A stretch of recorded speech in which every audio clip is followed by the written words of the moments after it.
Hey everybody, this is Jeremy, Jeremy here, and it's Friday night. You can see I'm really super focused and ready to get started. Not really. It's been kind of a long week for me, but I'm super excited about creating art tonight because again, it's been a long week. It's nice to unwind and just relax. My dog's over here coughing up a lung, but I think he'll be okay. Um, so what are we working on tonight? So on Monday, I did a dog portrait for someone who actually had two dogs. So I'm going to do the second dog today. The second dog's name is Maggie. I'm not really sure what kind of dog it is, but it's kind of a wiry dog. It's got hair all over the place. So I'm hoping things turn out all right, but we'll have to see. I expect this might take a little while, so I'm just going to kind of jump right into it. Um, so here's here's the paper. I've already got it sketched out a little bit. Got myself a new kneaded eraser. Um, Let me see. Got my reference art up. Got the chat room going. Feel free to chat with me if you guys are bored on this Friday night. But otherwise, I'm just going to get started because I do think this is going to take a little while. Let's see. All right. So got the sketch kind of laid out. I'm going to hop in here with pencil and kind of just get the eyes going just to get started. Hey, well, okay, a wire hair Jack, what, Russell? Yeah, okay, sorry, I didn't see the last bit. Cool, yeah, I had a Jack Russell in the past. It's named Lucky. Well, it wasn't really my dog, it was my parents' dog, but I liked it anyway. I also got some new pencils, as you can see. Like, they're not special pencils or anything like that, but they're new to me. So I'm just gonna get started on the eyes because yeah, I've got the bourbon. You drinking anything tonight? By the way, how's it going, Q? Hi, kid. Let's see. Oops. So I do think, yeah, this might take a while, but hopefully not too long.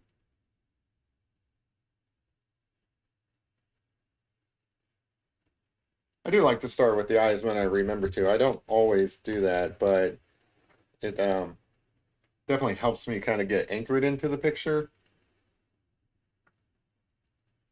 The eyes kind of tell me where everything is. Now, I did take the time because, like, I want this one to be, you know, good proportions and all that stuff. I did take the time to kind of sketch it out beforehand, measure things of that nature. I didn't even check, make sure my mic is good. I guess I should be more prepared. Yeah, okay, my mic is good. All right, cool. Yeah. Man, weekend couldn't come too soon either. It's been a long week.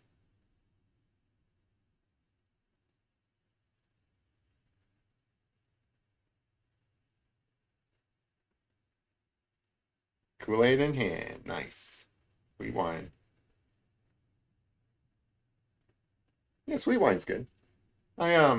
Whenever I drink wine, I'm probably gonna start drinking wine more. But I usually go for like the dry kind, but to each their own.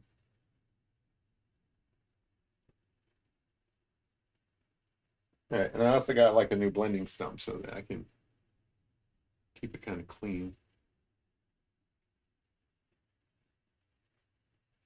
Of course, these eyes are going to be much darker as I go along, but I wanted to get them started.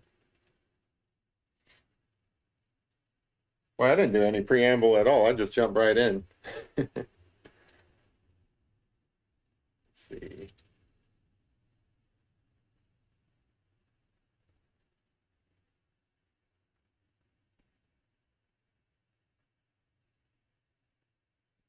I have a niece that has a birthday party. I might go to that this weekend if I have the time. I may not, because it's out of town, so I'd have to travel.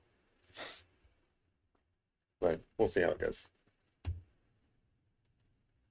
It's finally spring. The weather's looking nice.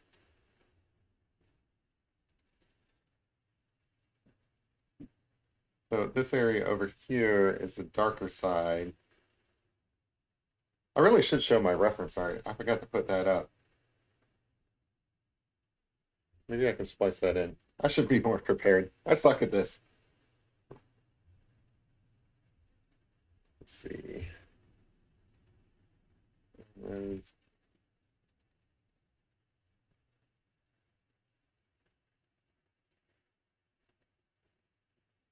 So all this side is going to be pretty like darker. I shouldn't say too dark. And then all the wiry hair, as Kid said, it's a wiry Jack Russell, kind of all parts out from the middle. So cute.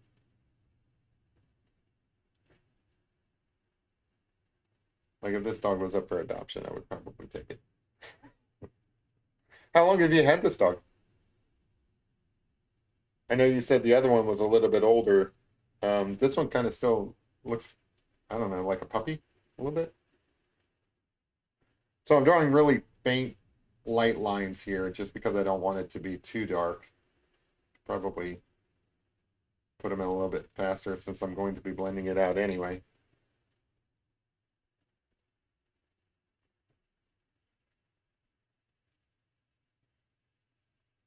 Oh, she's 10. Okay. That's still a puppy, sort of. I think that's about the age of my Guinness dog, but I lost count. Like I'd have to ask somebody if like how old it is. Sorry, I'm multitasking here.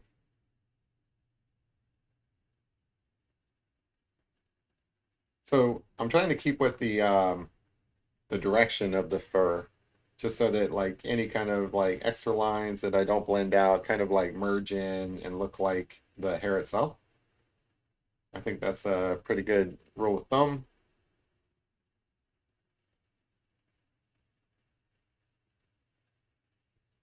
And as soon as, cool, got my reference art on this other computer so I can kind of focus on chat. Good.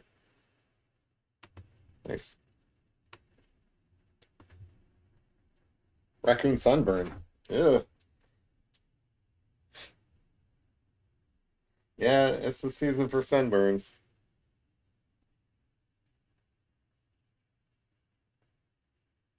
I don't do that much gardening myself. I do have a plant, but that's about it. Other people take care of the garden around here.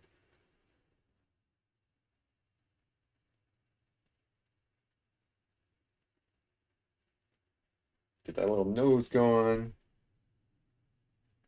Let's see. I'm going to kind of, I don't want to lose the guidelines I put in for where the snout is. So let me kind of blend around that just to kind of get that back in there.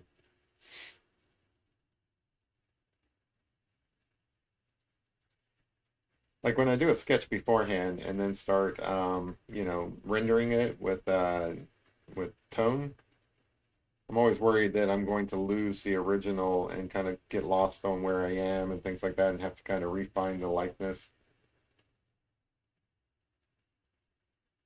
But I think we'll be okay here. I might have mentioned it, but this dog's name is Maggie. So we're doing Maggie today.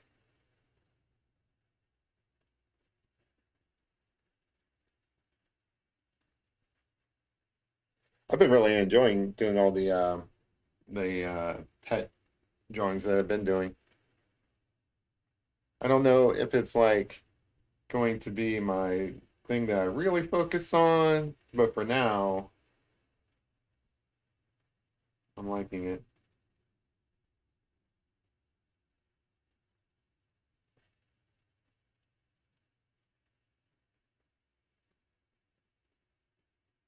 So weird. Got new paper, new pencil.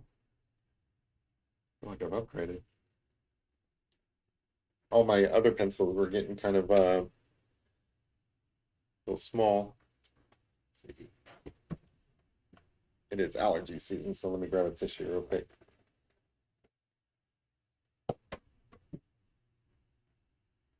I know you guys really like watching me blow my nose. It's a feature. Let's see, this side down here is a lot more dark. Let me kind of darken this area in because that's where I wanted to put the nostril on this side. But the nostril is about the same shade as everything else. So I'm just going to kind of hint at it and then kind of darken this in a little bit more. I'm only using like a medium pencil. There's not, I might come back with like a softer pencil a little bit later on for the eyes and the nose, just because those are the only parts to start. And a little bit of a color here. But for the most part, this is a pretty light dog. So I don't want to go too dark on some of this these shadow areas. I've got the other picture up here too. So like I know that during the just real quick, during the other live stream, I didn't really finish the dog in time. I just wanted to show I did get the dog finished. Like if you'd been following, I put him up as a short. I'm gonna put him up here because I would imagine these being, you know, brother and sister, well, sister and sister, sisters. I could just shorten it to sisters. They might hang on the wall next to each other, so I kind of want to keep the other one over here just so I can kind of glance at it every now and then. Just, you know, because sometimes I do vary in style, and if they're going to be hanging, this is a tip, I guess. If you're going to do two pictures and you know that they're going to be kind of hanging side by side, you definitely want to pay more attention to making sure that you have a consistent style so that both pictures kind of like look like each other in terms of style. I don't know. Maybe other people don't have the same problem as I do, where they kind of vary up their style a lot. Um, but for me, I think it's kind of helpful to just kind of remember where the other one kind of left off, so that they at least look like they're done by the same artist. Like if you guys have been following me for even a little while, you see that I kind of go all over the place on the pictures that I do. Some of them I try to do like a quick kind of expressive style, and then on others like this one I try to be a little more realistic, a little more controlled. I like both styles really, and you know I feel like they both have their purposes. For me, doing the quick expressive style is a good way for me to like kind of get better at just kind of capturing things fairly quickly, but also, you know, I want to be able to like render things realistically as well. So I'll switch back and forth on different ones depending on like what mood I'm in or whatever, or whether or not like, you know, I promise to do a picture or not. If I promise to do a picture, that kind of takes priority over anything that I want to work on, just because I want to make sure that I deliver on commitments that I make, because I am your typical like kind of artist where I'm a little bit flaky sometimes when it comes to managing my time. It's always been something I struggled with. Uh, that's kind of the whole point of this project that I've been working on this year, where I've been trying to, you know, create art. Part of the creating art is keeping commitments, where, you know, like I commit to practicing art every week. That was my original goal. It's turned out to be where I can find time to like do art every day. So that's kind of what I've been doing. I don't. I think I take Sundays off maybe. Because like Sundays are my days where I need to catch up on things and kind of like, I don't know, do chores around the house, mow the lawn, things like that. So I don't typically, unless I'm really super inspired, do art on Sundays, but I've been doing pretty good about every other day. I guess I should ask you guys, did you guys have any New Year's resolutions? And if so, how's it going? Like, did you abandon them like I usually do, or have you stuck to them, or did you not make any at all? I know for a while there, I stopped making them because I wasn't really keeping them. This is the first year. Well, that's not really true. I try to start a new habit every year, and I usually, I mean, not to this level, but I usually do pretty good at one. Yeah, this is the one that went out too. The other thing that I was going to do this year is I was going to try to learn the violin. I bought lessons for it. I already had a violin, but I bought strings for it, all that. Guess what? I played the violin exactly once this year.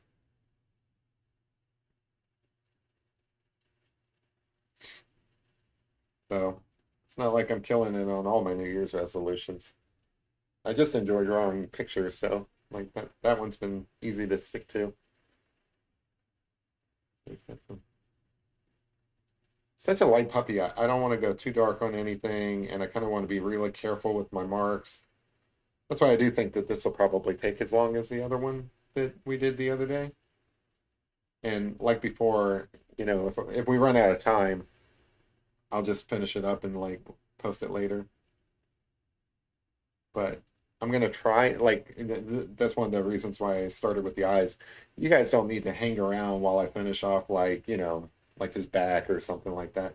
I think with the other dog, I started with the back, and then it was kind of weird when I ran out of time and like the face wasn't even done.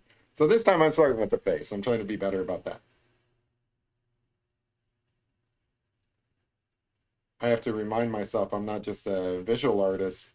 Um, and it's so funny because like I didn't really think of myself this way, but the more I think about it, like I'm not just a guy who draws pictures, I'm a guy who draws pictures on YouTube. So, you know, in, in some sense I'm a performance artist. Like I was thinking about that when I look at my shorts and I not my shorts, but the short videos that I put up, the time lapses. Um, the part of that is picking out the right song that kind of goes with it and all that stuff. And then, you kind of want to make sure that it looks cool and all that stuff. That's all performance art. That has nothing to do with like whether the picture itself it actually looks cool. That's more like I don't know, like a music video almost. That's the way I look at it at least. So I've come to the well thanks. I appreciate that. They're a lot of fun. They really are. Um I like watching the picture come together that quickly and then set to music and all that stuff. So I really enjoy that. But yeah, I mean, I think that that's more of a performance thing than just like it's almost like you can create a bad picture, and if it's set to good music, people still like it. Um, so I think I'll continue doing that for the foreseeable future. The other thing is I don't only just post to YouTube, I also post to like TikTok, and those are all short videos, like there's no 2 hour TikTok videos. So the idea being once I'm done with the video, I kind of just like do the time lapse, post it up, and since I'm posting it to YouTube, might as well post it to TikTok at the same time. Oh, and I post it to Instagram too. It's all the same thing, same short video. So kind of like just a workflow to cover all the different places people might be. All the people are different. It's kind of interesting to me that some people like one video and others don't, and like one video do better on YouTube, and then another video do better on Instagram. It's kind of fascinating to me. I don't really know why that is. It's probably that whole algorithm thing they talk about.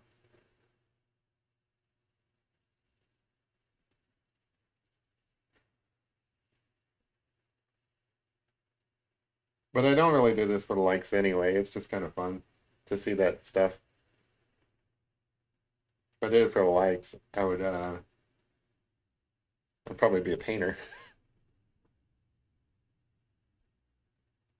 I do want to get into painting at some point. I'm building up to that. I feel like color is not my strong suit, and that I need more practice with that.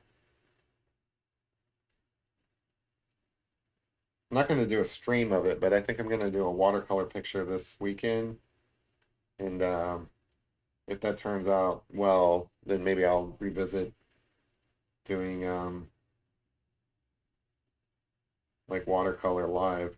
Like the couple of times I did in the past, it was mixed results. Like I did one that kind of looked cool, That was that castle one. I think that turned out really nice, but that was more like an illustration. It wasn't just watercolor, it was also ink. And I think that turned out well. And then a couple of the other times that I tried it, I don't know, it just kind of looked muddy or weird.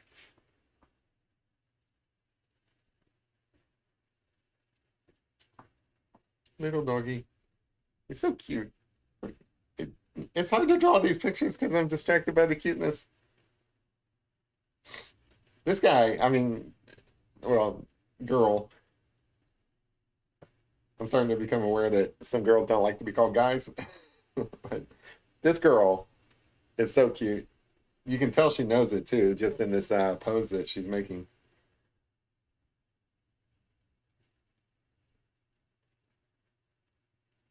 Like I can imagine when the camera was put in her face, she's like, "Yeah, I know, I'm beautiful. Take a picture." All right, so there is some highlights here on this nose, so I'm going to do some erasing just to see if I can get those in. And because I've been going so light, I should be able to. Hey, Moon, I haven't seen you in here in a while. How's it going? Drawing a doggo.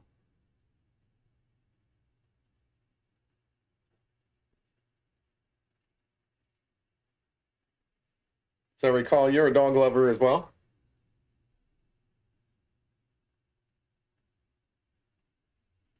Honestly, I should just draw dogs. It's like my primary thing that I do. I told you guys about how I drew a cat one time and like people hated it. I mean, people didn't hate the cat, but it doesn't get as much love as dogs do. I don't know why people don't like cats. I love cats. Cats are super cute.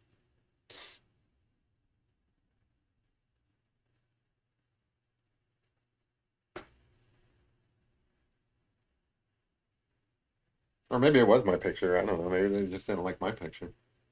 I thought it turned out all right though. I've done two cats, I think.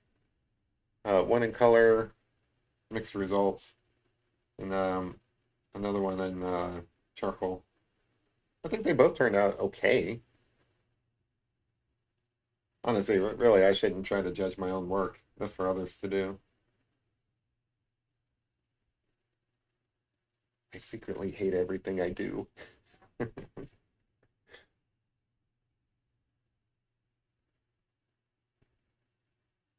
I put it up on the internet because I'm not afraid of posting things that are failures, but in my mind, they're all failures in some way, shape, or form. Like, I don't think they're terrible. I'm not delusional. I know that they're okay, but secretly I think, oh man, there's so many flaws in this.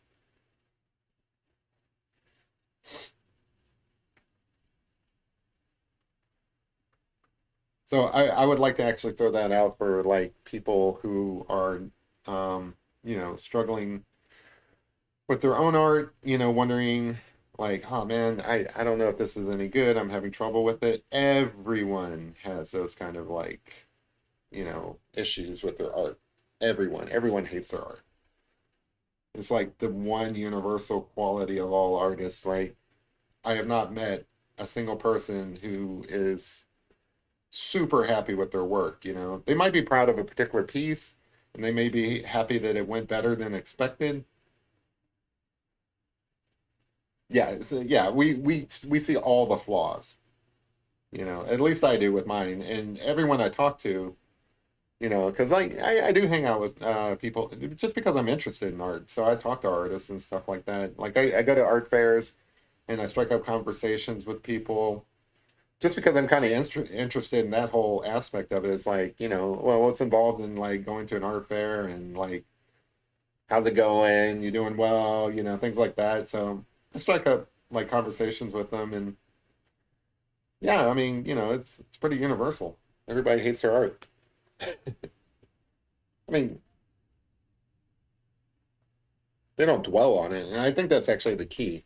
Don't dwell on how terrible your art is, or else you're never actually going to do anything. It'll be crippling. You'll stop actually producing, which is actually the key to getting better. The more art you create, the better you get. That's just a fact. I don't know if it has to do with like your observation skills improve, which I feel like they do. Like I see things differently now that I draw so much. Or, the hand-eye coordination, or I don't know what it is, but just, you think your art sucks, do it more. Yeah, I forgot. So, hey, how's it going?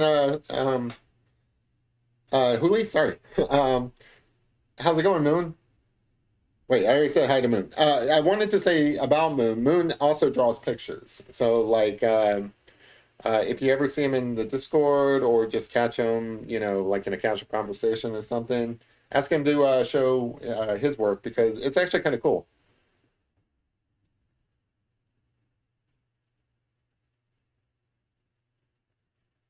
Yeah.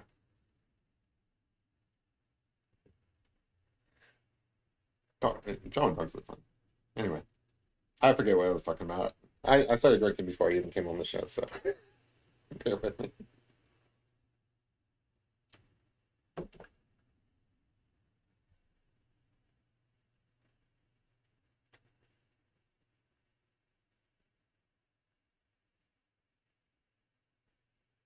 The good news is drinking bourbon does not seem to affect your hand motor skills much.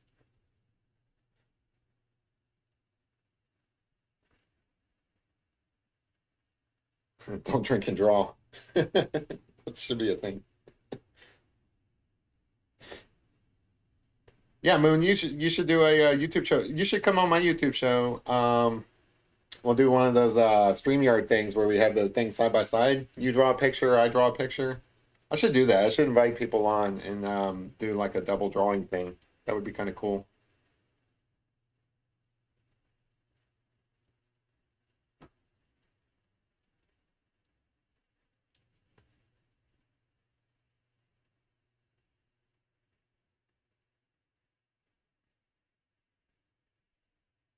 I think Rome, you draw too, right? I know that you have a dog. You guys should go check out Rome's channel. Rome's channel is all about his dog. It's kind of cool. I forget if you draw or not. I'm gonna have to.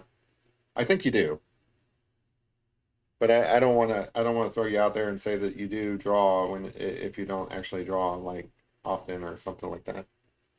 Okay, cool. All right. I wasn't. I didn't want to like put words in your mouth or anything like that.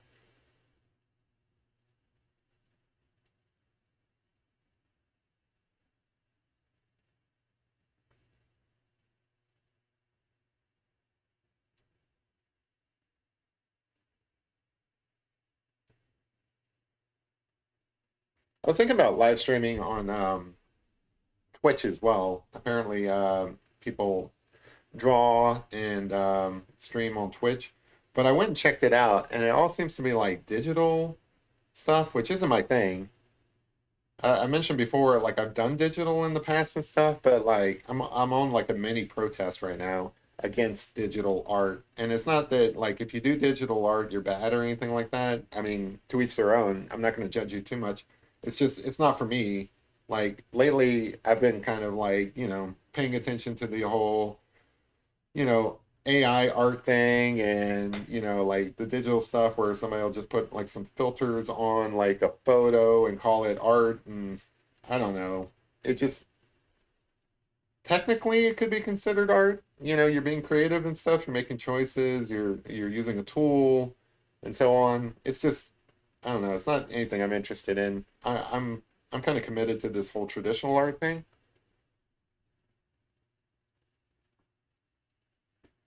Super get the gotcha skills from mom. I love it. I got my drawing skills, I think, from my dad. Like, I have some pictures that he drew. Maybe I'll show those sometime. Um, but he used to draw. He doesn't draw as often these days, but when he was younger, he used to draw quite a bit.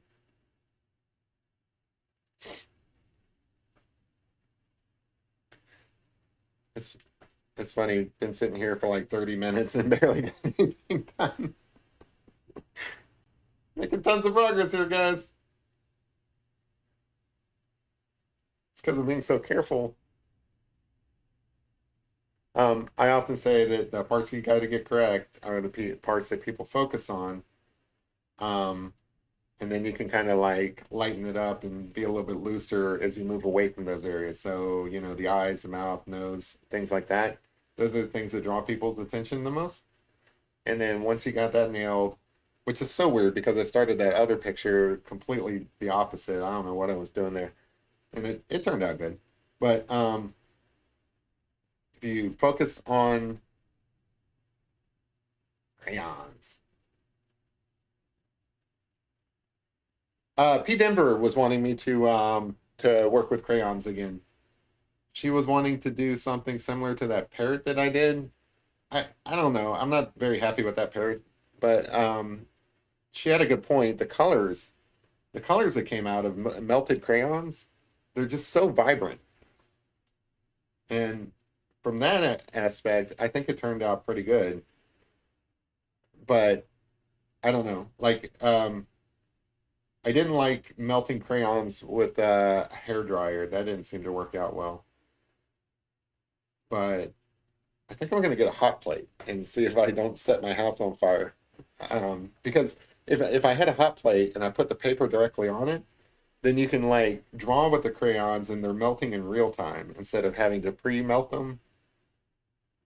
I think that would be kind of cool. I mentioned during that stream, there's actually a term for it. It's called encaustic painting. It's literally painting with wax, and it is actually kind of cool. It's got like like a pretty long history. Artists have been painting with wax, for a while.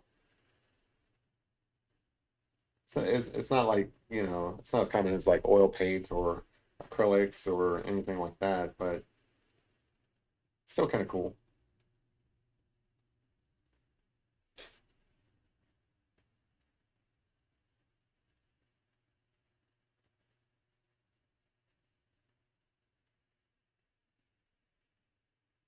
Yeah, I don't know if you guys have noticed or not, but my allergies are in full force. It's definitely spring. And then the odd thing is I get them again like in fall.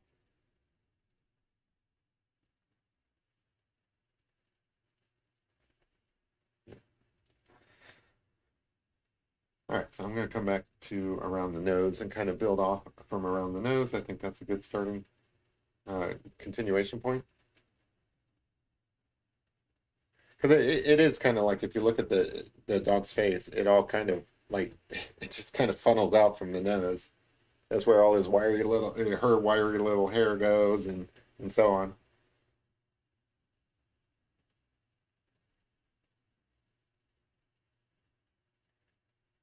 And like it's not the end of the world if you don't do this, but if you do this, it'll save you like a lot of time when you go back and touch things up. If you kind of follow the grain, like if you see hair kind of going outwards and stuff from the nose, and you just kind of draw it that way and stuff, it's more likely to come out looking realistic than if like I could draw like this and stuff and make it work, but it's going to be a lot easier if I do it this way. So this is all kind of dark through here. Kind of feeling my way around with these shadows because like I don't want to make them too dark. I don't want to lose detail by just kind of like making big smudge areas. I ain't gonna lie, kid, it is tough drawing wiry dogs.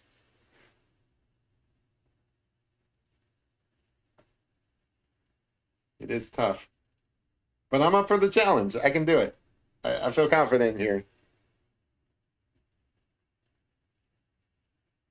Oh, Huli, you were asking who the dog's owner was on the last dog I did on Monday. That's kids in the chat. This is also her dog. Jessie, I think it was, and Maggie.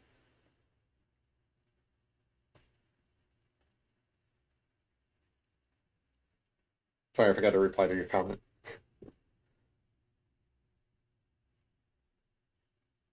Yeah, I mean, I'll take on any challenge, kid. I mean, like, I was thinking about doing, I thought, like, it would be kind of fun, and definitely not doing it this weekend. I don't know, like, when I'll do it. Maybe I'll do it next week. I don't, weekend. I don't know.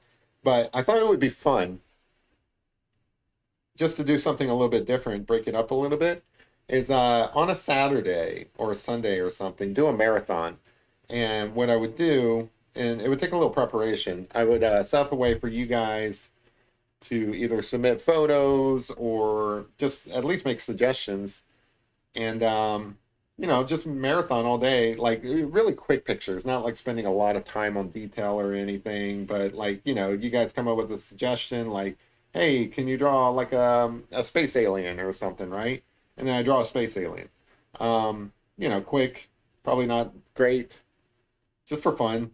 And then it basically be a challenge day and I would do like, I don't know, 20, 30 minutes on each picture and just do a whole bunch of them throughout the day just for fun. I think that would be kind of cool.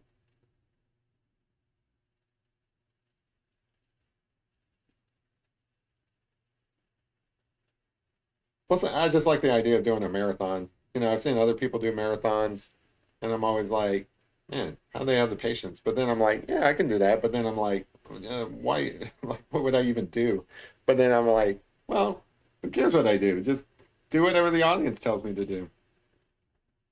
I'll be your guys' guinea pig or whatever, or like your little puppet. You guys control me. You just say, look, Jeremy, I don't think you can draw a dog in 30 minutes. And I guarantee you, I'm not going to draw the best dog in the world, but I will take that challenge and I will draw the best dog I can draw in 30 minutes. I think that would be fun.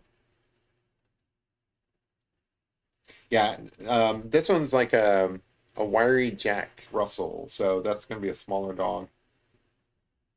Um, the other one, not very good with the, not really good with the breed. I'm trying to figure out what Jesse was. Whatever Jesse was, is the exact same dog as my niece's, which I also drew on the channel a few weeks back. Just because they sent me um, like a DM through Instagram, like, Uncle Jeremy, can you draw our dog? I'm like, yeah, why not? Let's do it. It really doesn't take a lot to talk me into something. I'm terrible with peer pressure. Tough part is through here, I don't really know where the mouse starts and where the fur starts and stuff and how to like translate, make the transition there. I think it's doing okay through here, but I don't know. I always put too much pressure on myself too. Like, I want this to be good.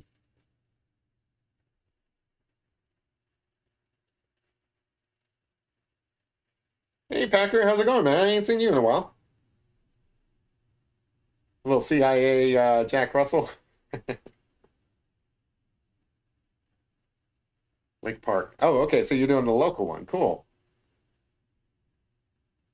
Yeah. So Packer Jack is into the secret treasure hunt. If anybody's familiar with that, like it was a book of illustrations back in the 1980s where the illustrations were supposed to tell you where these gemstones were, or like how to like find something, like find a little cask that would let you claim a gemstone. And Packer and a few others have been looking for that. And a lot of people forgot about it until the internet came around and it kind of came back into favor. But if you think 1980s and these things were like buried in the ground, they're super hard to find. But I felt like Packer was close to one of them. I don't want to like I don't want to tell you too much about what he's up to, but I think he's got a good head on his shoulders, and I think he's pretty close. Hey Beaks, how's it going? Thank you guys for watching.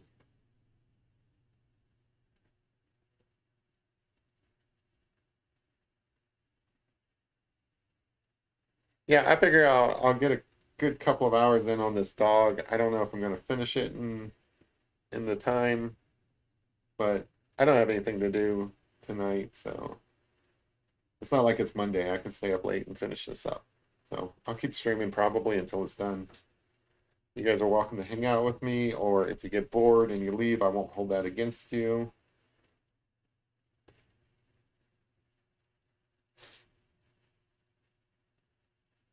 But just looking at how far I've gotten in 40 minutes, might be here a while. It's a small dog, but there's a lot of fur here.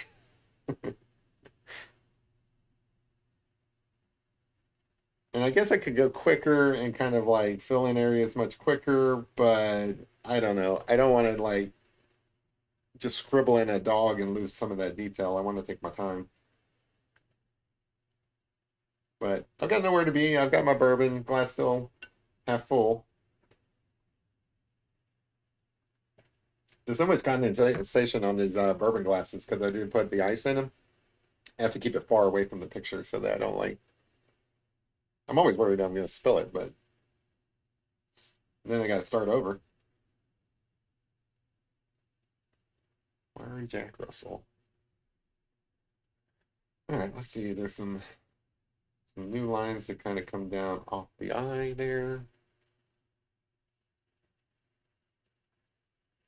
Yeah, this is almost all detailed. Notice I'm not really using my blending tool all that much.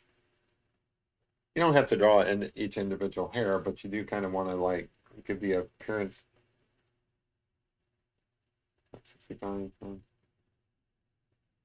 Wait, Jesse's a mixed border collie?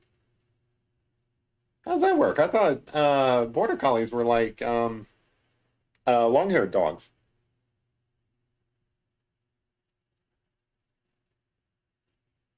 Well, you said mixed. I guess it depends on what she's mixed with, but that's surprising to me. I don't know why it's surprising to me. It's not like I would know the difference. I'm just saying I am surprised. I think I need to get some books on dog breeds just so that I can follow along. Every dog I've ever had was basically a mutt. I've never had a full bred dog. I think when I was younger, I wanted one. There were two that I wanted. I wanted a whatever Lassie is. What is that? Like a crap, I don't remember now. Whatever Lassie was. And then I also wanted like a Dalmatian dog. I almost bought one of those, but it was like, I don't know, $600 at the time. I don't know what they go for now, but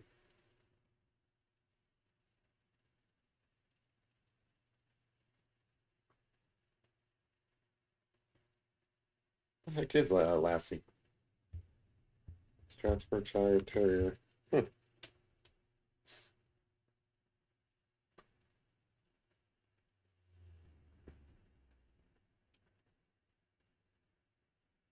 Let's see. Fur comes across here, and then it kind of goes into like a ridge here, and it kind of comes down here, and kind of frames her face. Did I mention how cute this dog is? Freaking! I need to get a new computer for like what I put my reference photo on, because like I don't know. I work on computers, but I work on websites, so I don't really know what the issue is with it. But if I'm not doing something on it, it like basically crashes. Like when I'm working on it, it seems to be fine. But if I like don't pay attention to it, it'll crash and restart and stuff, and then I have to like bring it back up. But fortunately, I also have the reference photo on this computer, so I've learned.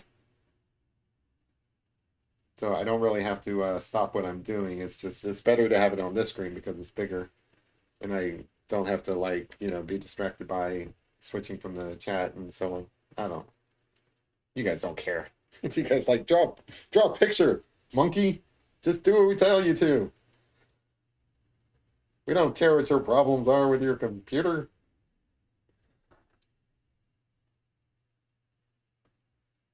Okay, I'll draw your picture. Sorry. I'm just kidding.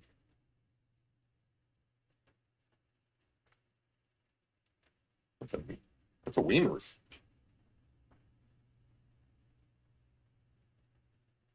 I don't think I've ever heard of a Weimer's.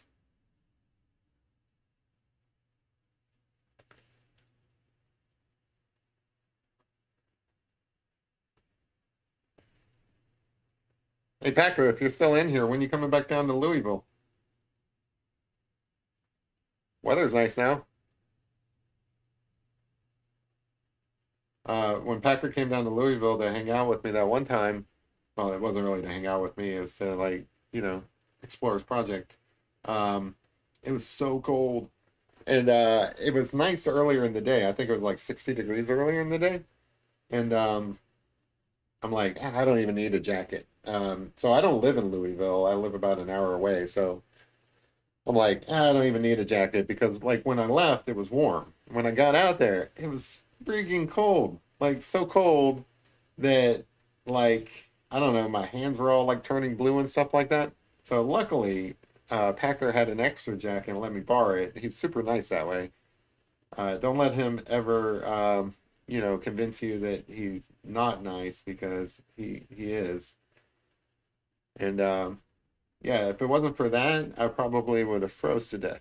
Not really. It wasn't that cold, but I would have been very uncomfortable. And a pocket squirrel. Yeah, so I do have a little mascot. Where is he? I got this guy. This is like my little mascot. I haven't given him a name yet. I'll just put him over here. My folks found that in their like garage or something. You can see he's kind of beat up and everything. But I was like, yeah, I'll hang out with this guy, and he'll be like kind of my little mascot. He's not a squirrel. I would love to have a squirrel. Squirrels would be awesome, honestly. Now I kind of want a squirrel. But yeah, I'm gonna give him a name and stuff, and I'm gonna like have him just hang out with me. Like when I was younger, I used to play with action figures, not dolls, they're action figures, like GI Joe and stuff like that. So like in my mind, it's appropriate for him to hang out with me.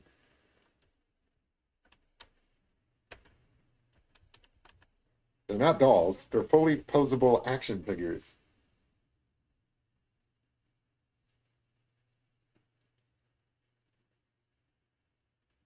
with kung fu grips and stuff.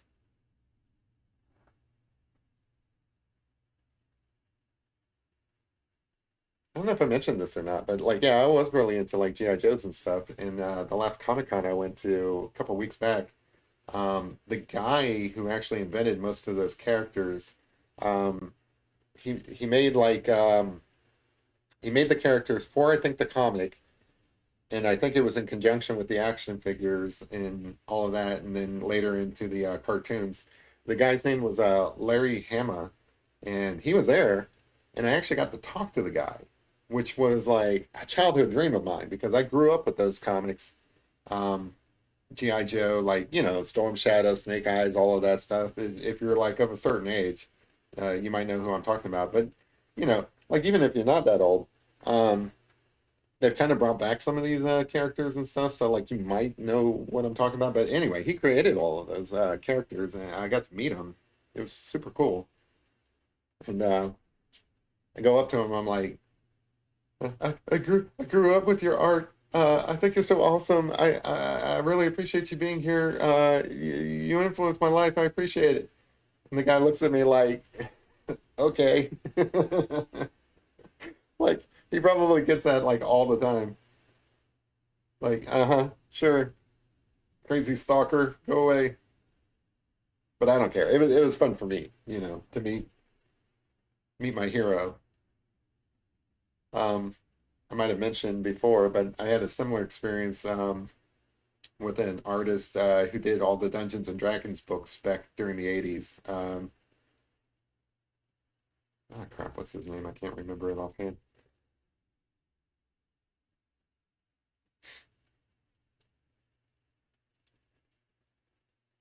I'm gonna click that link later, and I'm gonna find out what the heck you guys are talking about because I have never heard of a Weimer Weimaraner runners. How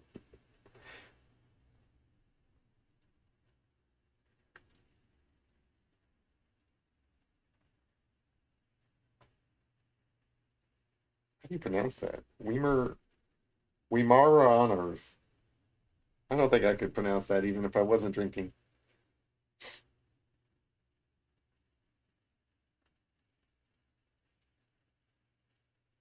I don't even I don't even know what language that is. That's not English. Weimer Weimaran Weimaraners. Weimaraners. Weimaraners. I did it. Yay.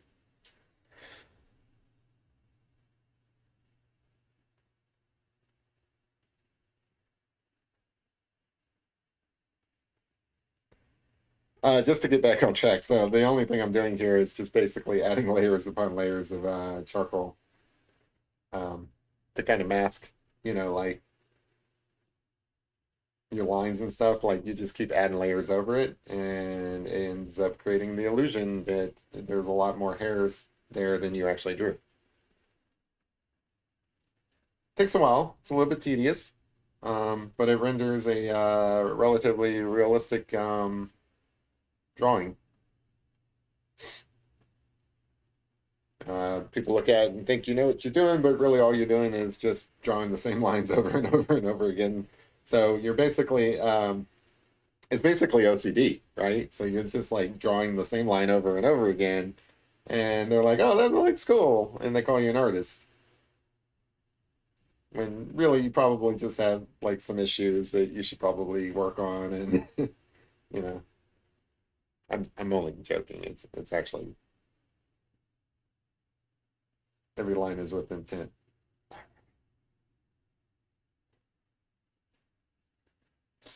You just draw a bunch of lines and it looks like art.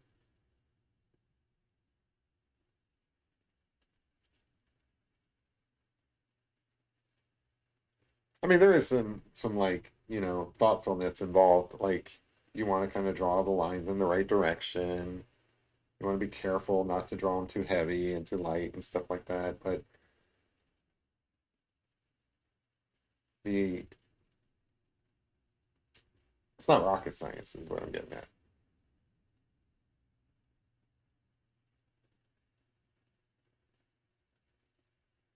German.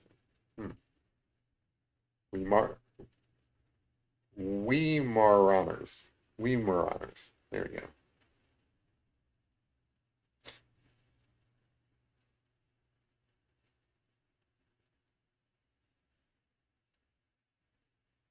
All right. So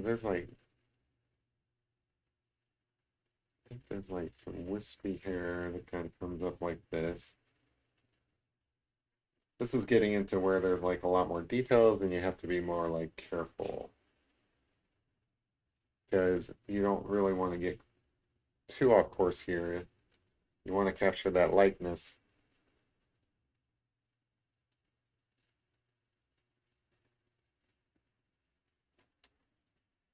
which in this case, Maggie's got these like Chewbacca kind of eyebrows coming off.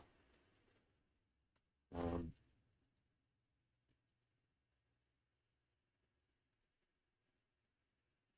they're actually really cool.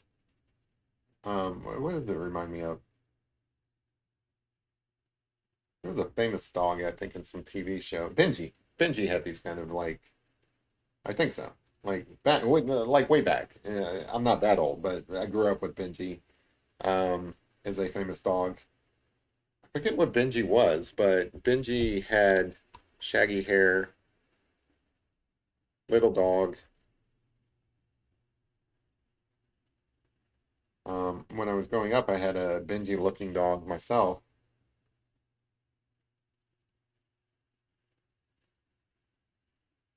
Somebody said I would definitely recognize it, but I can't remember off the top of my head what kind of dog. A terrier of some sort, I'm sure.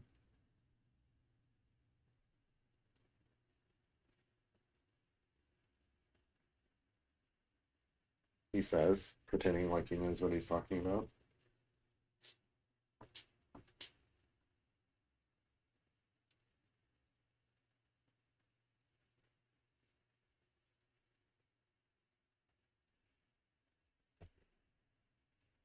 Get my reference photo back up so that I don't have to look at this computer.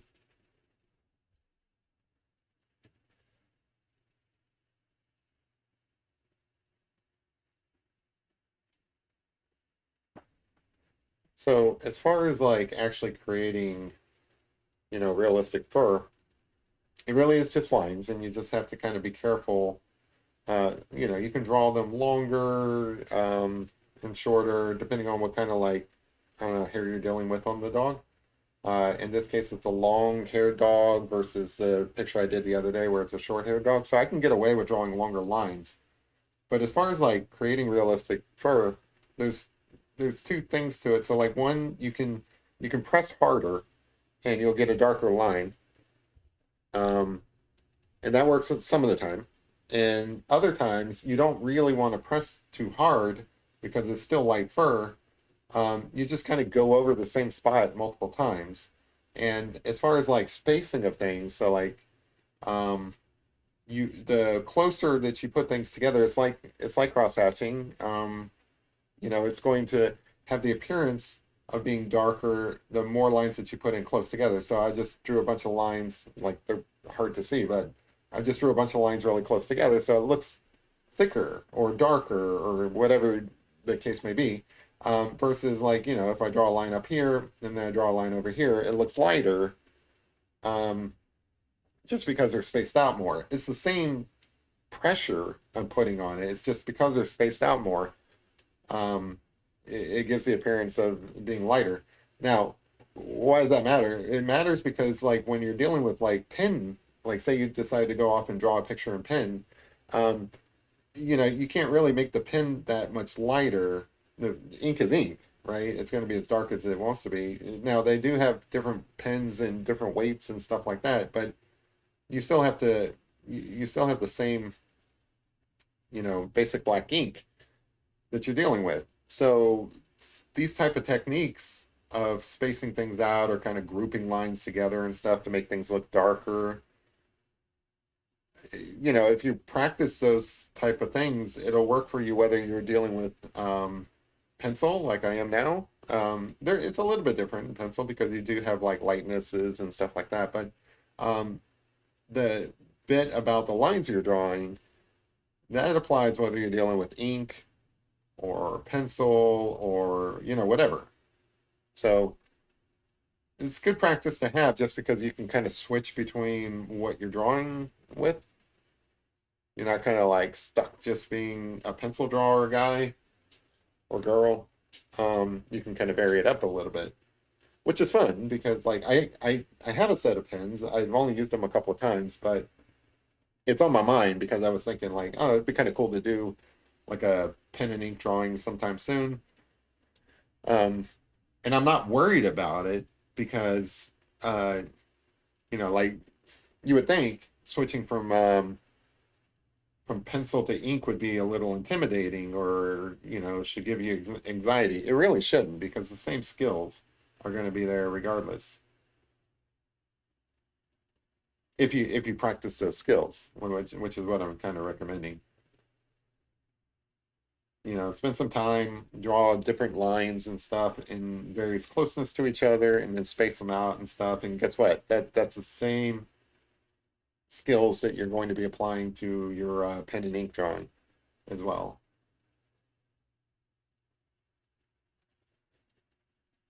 And I guess you can kind of like draw with a light touch and pen as well. It's just, it really depends on the kind of like a ballpoint pen. You can definitely apply different pressure to it and get different results. But if you're dealing with like a Sharpie, which I sometimes draw in Sharpies just because it's fun to draw with things that, cost like 50 cents at the dollar store. Um, when you're drawing with a cheap material like a Sharpie or whatever, you basically only get one thing out of it, which is like a big bold black line. So you have to kind of like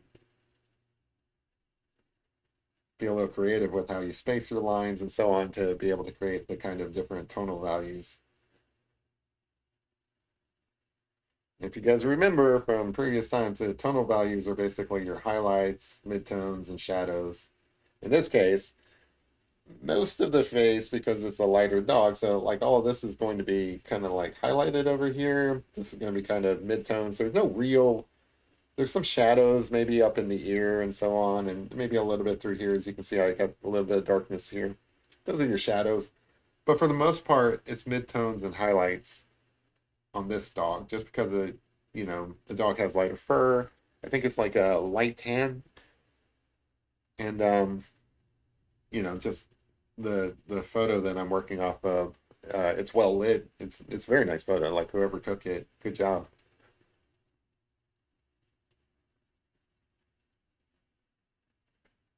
And of course, the puppy itself, the puppy itself is a model. Like she knows that she's being photographed and she's posing here. And I feel like Jessie was the same way. Jessie had a look on her where it's almost like, I don't know, she just saw the camera and she's like, oh, I'm gonna get a treat after this. That's the look she has on her face. Like if I pose nice for the picture, I'm gonna get a treat. I shouldn't say that word. Fortunately, they're over there sleeping. One of these days I'll pan the camera. Like I have a fixed camera, so like I can't really do it, but I'll pan the camera over so you guys can see my doggies sleeping. They're so cute. They've gotten in the habit of taking naps when I did this stuff, which is good because I don't really want them to like be running around being annoying and stuff.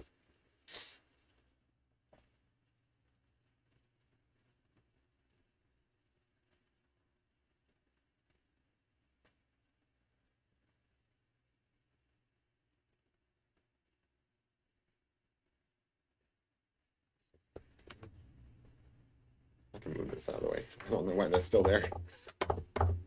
Like I'm looking at my screen like, why is that dude there? I need to come up with a name for my little dummy guy.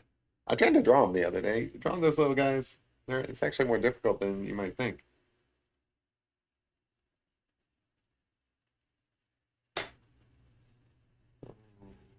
Lines coming up here.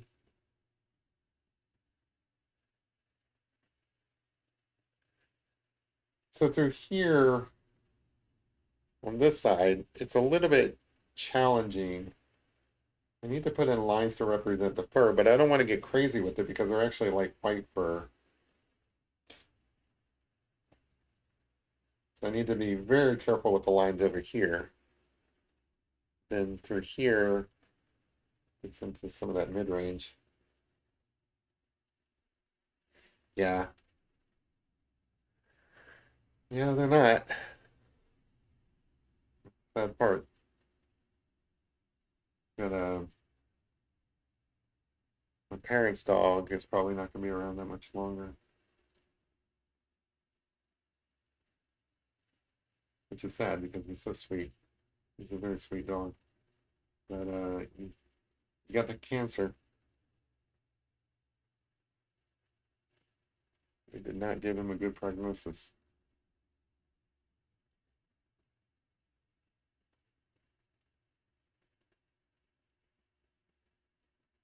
Just something about these dogs, they kind of capture your heart. I think that's a good way to put it.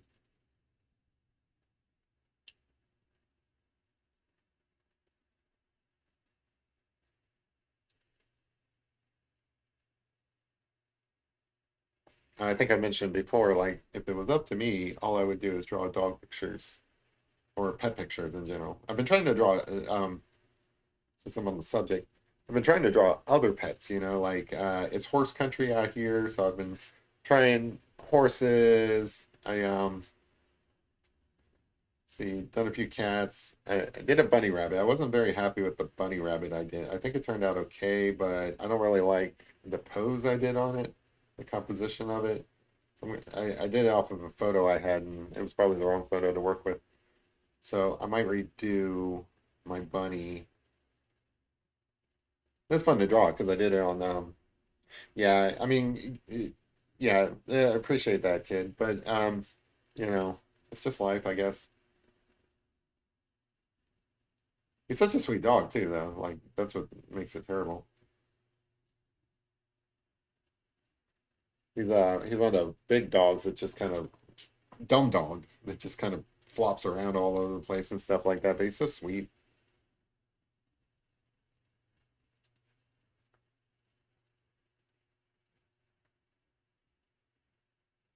I drew a picture of him too for like one of my shorts. But as I was saying, so like I've been trying different pets. I've been trying to think what people have as pets. Like turtles? Like, do people ever play with their turtles? Like the turtle just kind of exists. I don't hear about too many people having conversations with their, well, maybe they talk to their turtle. People talk to everything. People talk to plants. So I could see their turtle being a friend. You don't take a turtle for a walk though. I'll say the W word.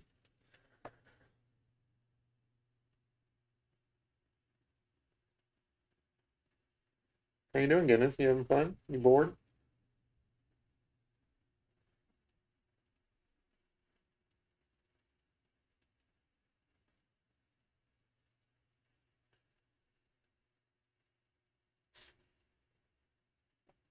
Well, we kind of got a little bit of a face going in an hour. It only took an hour. But it's just a bunch of little light lines and stuff. You know, what can you do?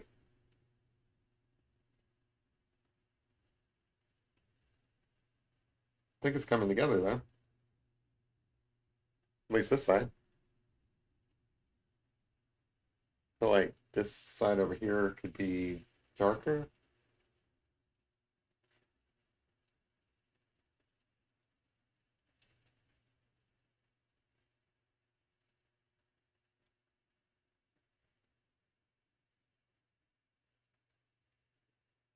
And then around his nose needs some more work. But I'll come back to that. I just want to get above. I want his eyebrows looking right. Like I said, he's got the, yeah, that is so true, kid. Like even when they're up to no good, it's so cute, you know? But most of the time they just kind of live to make us happy. That's the way I see it at least.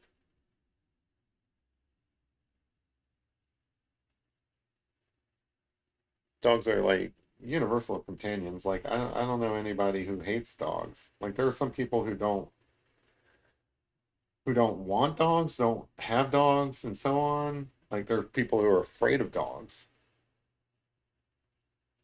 um, due to like some childhood fear or something. But I don't know anybody who hates dogs or who hates all dogs. So like I can see like somebody being afraid of like some of the more aggressive dogs or something like that. Like if you're walking around the neighborhood and an aggressive dog comes around the corner and starts barking at you, I can see you being a little afraid of that. Like that's normal. That's just you know, being a little concerned whether that dog's gonna tear you up. There's nothing wrong with that. But I don't know anybody who hates all dogs. You know, I don't think anybody's afraid of like a little like wiener dog. Like, how can you be afraid of a wiener dog? If a wiener dog bites you, it's just, it's gonna tickle a little bit. I've never seen a vicious wiener dog.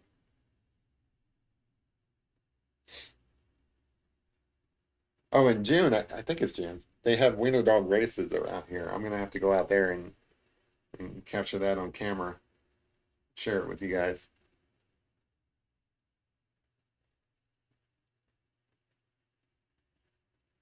That would be a fun thing to draw, like a little wiener dog race. All right, so up here we've got, I think, think the ear that comes around like that. I'm taking a guess here. I didn't sketch that in earlier. Yeah, I'm guessing that happens around here. That's where I'm gonna put it. Like you can barely see the ears on this dog. They're kind of like mashed up with all the other fur.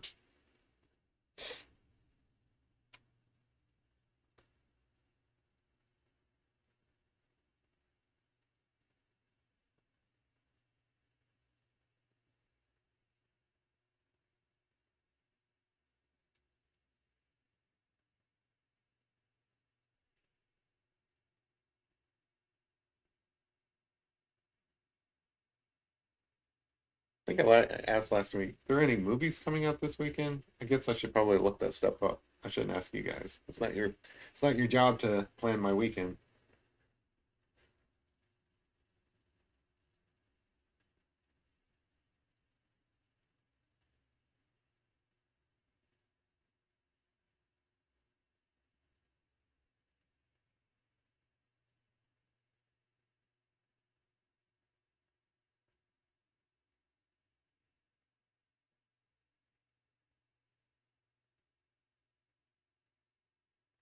As far as TV goes, I've been watching this show. I feel like the last season before this, it's been ages since the last season. I had almost forgotten about the show, but HBO has a modern, not a modern, it's a newer interpretation of Perry Mason. And it's set, I want to say during the 30s, and it's kind of a grittier Perry Mason. He's almost like an old detective novel kind of detective, more so than just like an attorney. I mean, he is an attorney in the show, and he kind of fights for the underprivileged, like like the Perry Mason that you might have remembered from the old show back in the day. But it's definitely like a new spin on Perry Mason. It's kind of like a grittier detective Perry Mason from, like, I don't know, the Sam Spade kind of detective era. And I'm just fascinated by it. I love period pieces, and it's so good. Um, but I had forgotten about the show. Like, I watched the first season and I really enjoyed it. And I'm like, man, this is a really good show. I hope they continue with this, because you know how it is. Sometimes they drop a TV show, pick it back up, things like that. And like, you never really know nowadays if a show's going to last. Because, like, if a show doesn't do immediately well, they drop it. But HBO is pretty good about keeping things around, even if it's not doing well. I don't know if Perry Mason is doing well. I imagine that it gets critical acclaim, but I don't know if general audiences really get into it. But I'm into it. I think it's pretty cool. So I've been watching that. I didn't know it was back. I saw it on HBO the other day when I was looking for something else, and I started watching the second season, and it's pretty good. It's pretty good. Like the first season was really good, and I think the second season is shaping up to be pretty good too. Um, there's two guys who are accused of a murder that they didn't commit, and it's like a mystery. So like he's trying to solve who actually did it to kind of like defend his clients. And I'm not gonna throw out any spoilers. I don't really have any spoilers to throw out. I just started watching it the other night, but I think I'm gonna spend some time with that this weekend. I don't think this season's done, so I can't marathon the entire thing, but I will watch the couple of episodes that are out there. And there was some other show I was watching too that I haven't finished,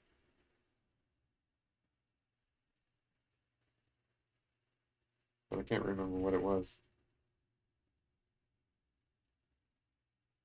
Oh, that's a show I just finished. I just finished that the other day. The Last of Us. I finally got around to watching that. It's been out for a while. Everybody was talking about how great it was. Um, but I just got around to watching it, and I gotta say, it's really good. It is the only video game, like show based on a video game, that I think actually turned out really well. Um, Apparently they're making a season two, but the first season felt like a standalone thing. It's probably the best zombie apocalypse show I've seen. Uh, I liked I like Walking Dead when it first came out, but this is way better than Walking Dead. Like the first couple of seasons of Walking Dead was just them all walking around, I don't know, talking about philosophy or whatever. This one's got a lot going on in it, and it's got at its heart, it's got a really touching story about a father and daughter. Now, it's not really his daughter. It's almost an adopted daughter, but the bond is there, and it's really good. That's the basic theme of the show, I would say, is you know, what people do when they are protective and care and love like another. Um, like what would they go to protect that person when basically like the world's gone to shit? That's the basic theme of the show. So if you that was on HBO as well. So like if you have HBO, you've got some shows to watch, I think. There's some other shows that I can't watch because I don't have those channels. Like AMC had some Anne Rice. I was always a big fan of Anne Rice back in the day, and they did some shows based on like the like Interview with the Vampire and like the Mayfair Witches, all of that stuff. I want to see that.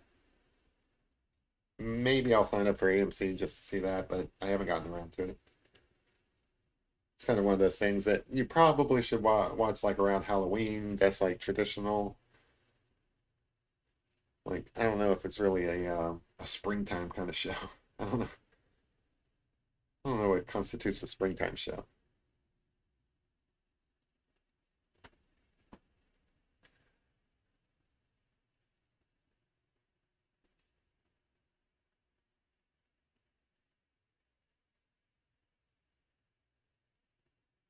Just finished up watching The Mandalorian this past week. It's pretty good. Kind of controversial season. It's some people liked it, some people thought it wasn't all that great. I think it was kind of both. Like there were parts of it that were pretty good, and then other parts that were kind of like, I don't know. I feel like just filler to create awareness of new shows that they're coming out with, and it really wasn't really about the show. But they kind of did that. Like if you guys watch the show, you might know what I'm talking about. But like if you don't, just bear with me. They kind of did the same thing with the Book of Boba Fett. Like that show was about Boba Fett, but then they kind of like sandwiched in this Mandalorian stuff. Um, so if you start this season of The Mandalorian, you may not even know what's going on if you haven't watched Book of Boba Fett. It's weird what they're doing with the Star Wars shows. Like I get that it's kind of like a shared universe and these shows have overlaps and stuff, but I don't know. Like some people have complained that it you shouldn't feel like you have to do homework just to follow what's going on, right? So like you shouldn't have to watch all the shows just to understand what's going on in one individual show. And I feel like that's a valid complaint. I'm not gonna complain too much because I do watch all the shows, so it doesn't really matter to me.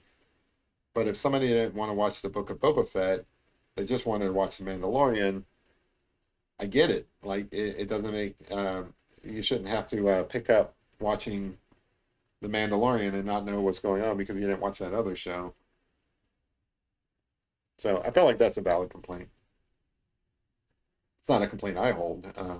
My complaint really is trying to think what would be my complaint about The Mandalorian because I feel like it wasn't the strongest season, but I can't. I don't know. Like, why would I say that? Like, I'm trying to put my finger on what my complaint would be.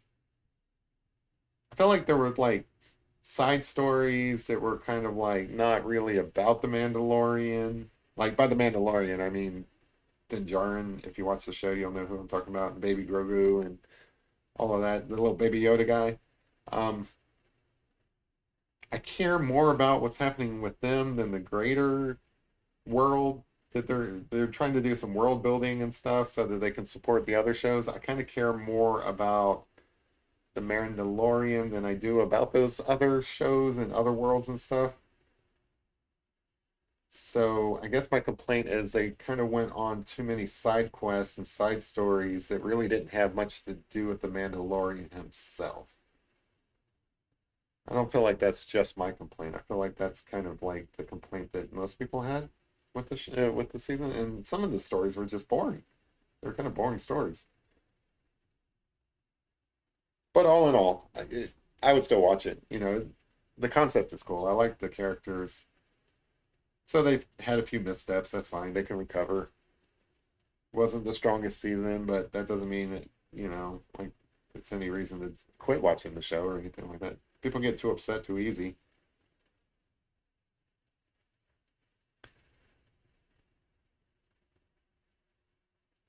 Like, all right, I get it. This season wasn't the greatest, right? But like that doesn't mean that you should give up and say, "Oh, the Mandalorian's dead.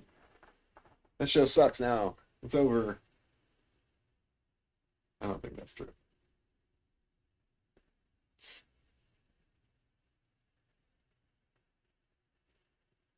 I do hope they course correct a little bit.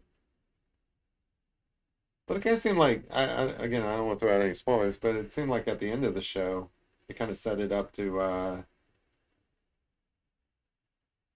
like where it could go back to maybe the classic Mandalorian. And I say classic, even though there's only been like two, three seasons. Um, but what I liked about the Mandalorian when it first started is it was kind of like this, like the old uh, Clint Eastwood spaghetti western movies, but set in space. So the Mandalorian is basically a space Clint Eastwood, and I thought that was really cool. And of course, everybody likes Baby Yoda. He's really cute, and I feel like maybe that wasn't going to be a permanent character. Like I don't feel like it was their intent to keep Baby Yoda around this long. But again, everybody fell in love with Baby Yoda, sells a lot of merchandise. I feel like they kind of shoehorned them in for like a more permanent storyline than maybe what was intended. But I could be wrong. Maybe it was their intent to keep them all along. I wouldn't know. I didn't get the impression though in the first season that he was meant to be kept around forever. I think it'd be a stronger story if he wasn't kept around. Like I like when they kind of divvy up characters. Like I don't know, like maybe Baby Grogu could disappear for some reason, and the Mandalorian has to track him down because I feel like that would be a good Mandalorian story because he is kind of like a bounty hunter by trade. I feel like tracking down what happened to Baby Yoda would be a cool story to follow.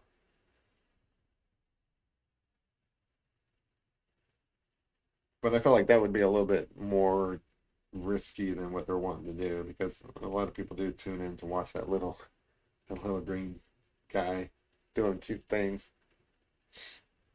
In this season, they have him kind of jumping around like he uses the force to kind of like jump around and stuff. And it just looks like somebody's tossing a little stuffed animal through the air. I don't know if I like that too much.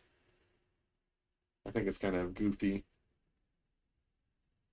but I feel like I'm not the only one who feels that way. So maybe they'll take the hint from like the general population out there that thinks that that's kind of goofy, and they'll kind of course correct them. I don't know.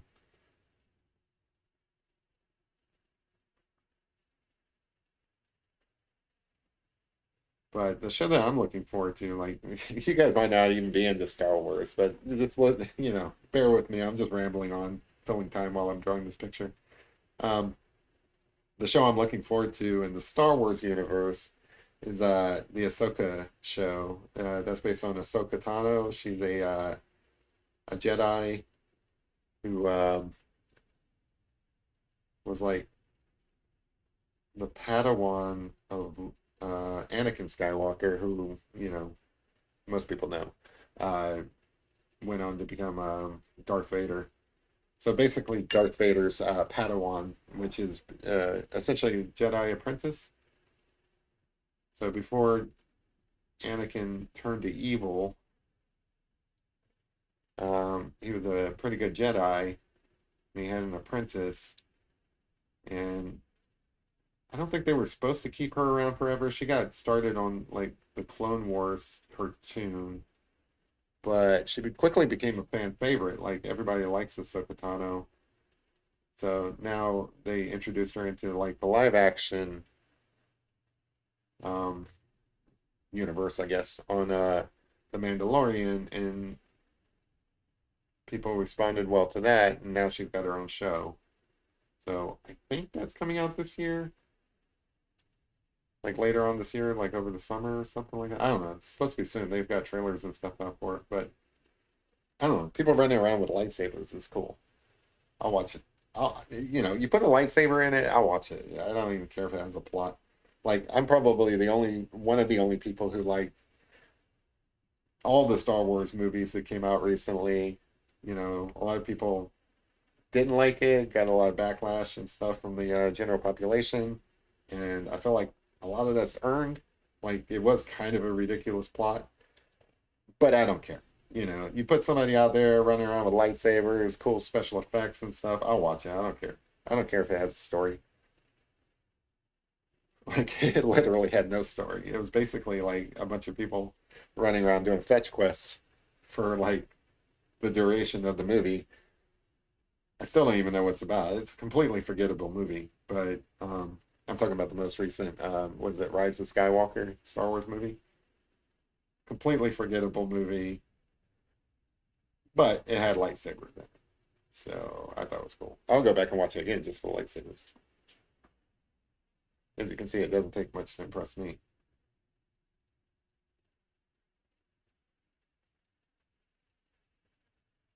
Um, this dog definitely has Chewbacca eyebrows. Maybe longer than Chewbacca eyebrows. This is a cross between, this is the dog that you would get if you cross Yoda with Chewbacca. And I mean that as a compliment, because both are cute, and that's what this dog looks like. Yeah, so like if you took baby Grogu, which is baby Yoda, give it fur, well, it would look like one of the Gremlins, like Gizmo. That's what baby Yoda would look like if you give him fur. But if you also threw in a little bit of Chewbacca, that's what this dog looks like.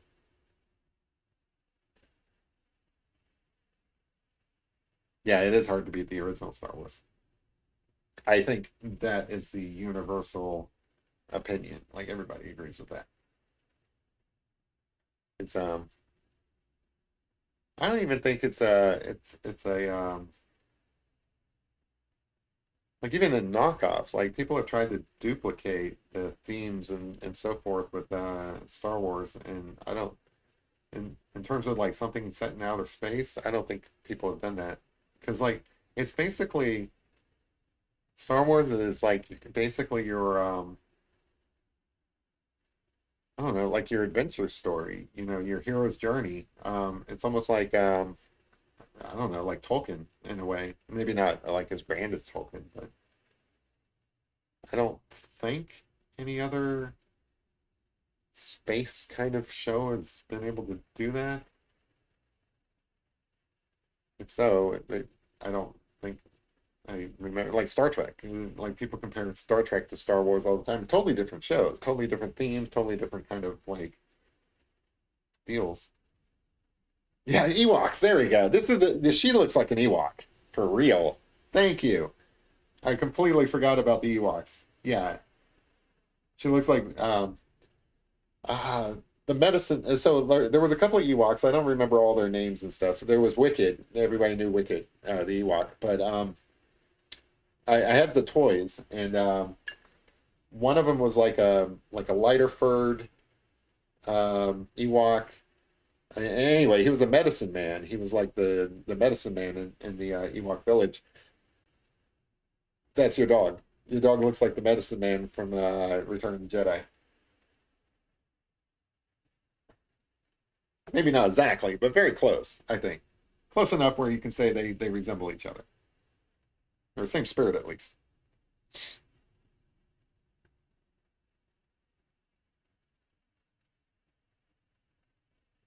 Yeah, how did I forget about Ewoks? I gotta stop drinking and drawing. I can't tell stories on the show if I can't remember. I'm gonna forget my name. Yeah, definitely a little bit of Ewok in this dog, which is a compliment, I think. We're doing on time. 30 minutes. I feel like we're doing okay because, like, we're working our way out. Um, Probably would go over the 2 hour mark, but it's all right. I feel like, I mean, we've got a lot filled in, and I'm liking how it's looking.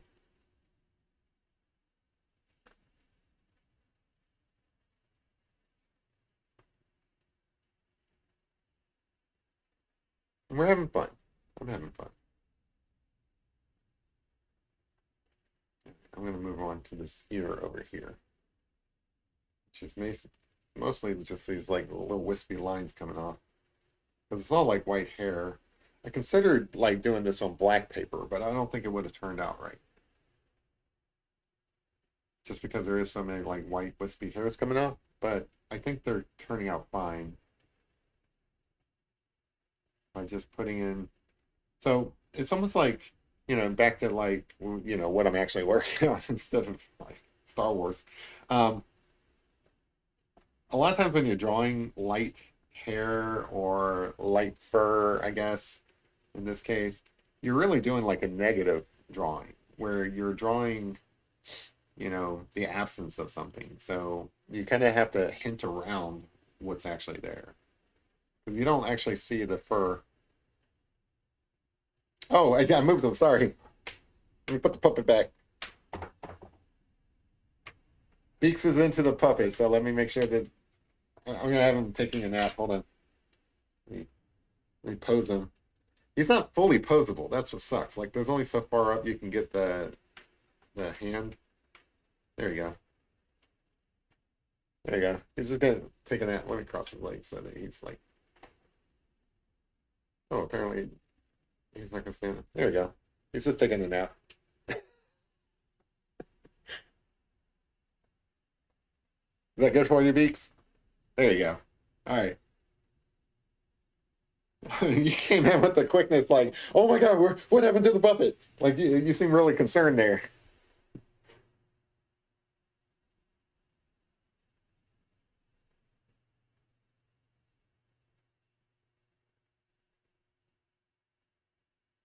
Don't worry, puppet's gonna remain around. So like I was saying, like when you're drawing really light hair, like blonde hair on a human, or you're welcome. If there's something I can do to make watching me more comfortable for you guys, you just let me know. I'm happy to oblige. Yeah, so when you're drawing blonde hair, or in this case white hair, and it's like on white paper or something like that, you have to be really light and just kind of like, you don't want to draw every line because, again, like through here, it gets darker the more lines you apply. Out here, you draw lesser lines and it comes out lighter. Um, so you just kind of have to be a little more careful, not draw too much, kind of leave it up to the imagination. Just put in some pieces to kind of give the impression that this wiry haired dog's got some wiry hair going on. Even when doing a realistic picture like this, like more realistic than maybe some of the more abstract or impressionistic or expressionist or whatever you want to call it pictures that I do, you're still kind of just hinting at hair. You're giving the impression of hair, where less is more. And it's basically what I'm getting at. In a nutshell, less is more when doing light hair. Because even though there's probably thousands and thousands of individual hair follicles in here, you really just want to draw a few lines just to let people know that one, there is something there, it's not just air. And in this case, this is all kind of like lit up through here. So it's really just, in fact, through here, you can argue that I probably drew too much. So I can erase some of that back off. There you go. Because really, the definition is out here on the sides of that hair. By the time it gets out to here, it's just lit up and stuff. There's like some little wispy stuff coming off, but it's definitely not filled in. Now through here it is. Let's see. Definitely through here it is a little bit to a lesser degree. And then down through here it is. But anyway, we're not worried about that right now. We're worried about up here where we have to get the hair coming up here.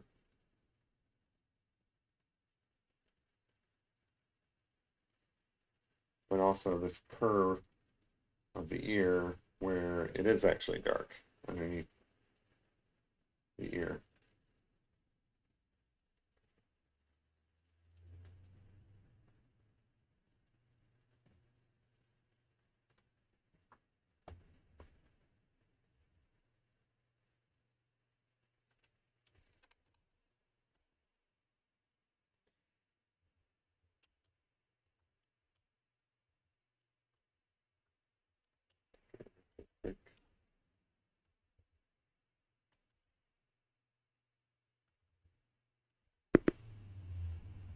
Sorry about that.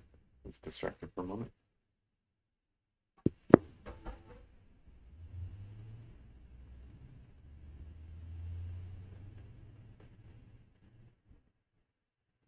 You know, even though I'm going off the reference photo, I might draw like a hair out of place or something like that.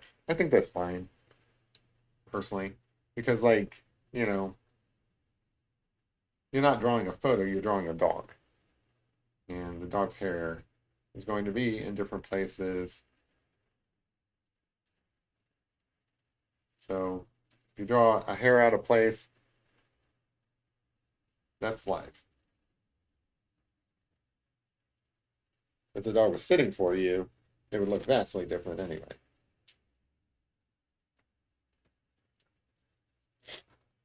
Just my impression, but I don't think this dog sits that still all that often. Looks like a very fun, playful dog that's like high energy.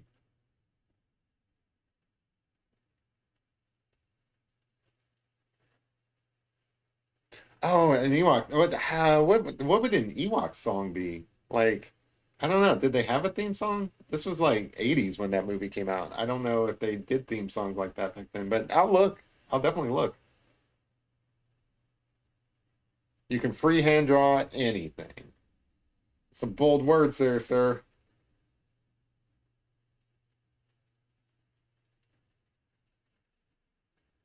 Anything? I'm not doubting you. I'm just I'm just kind of curious. Honestly, there are people who can't, so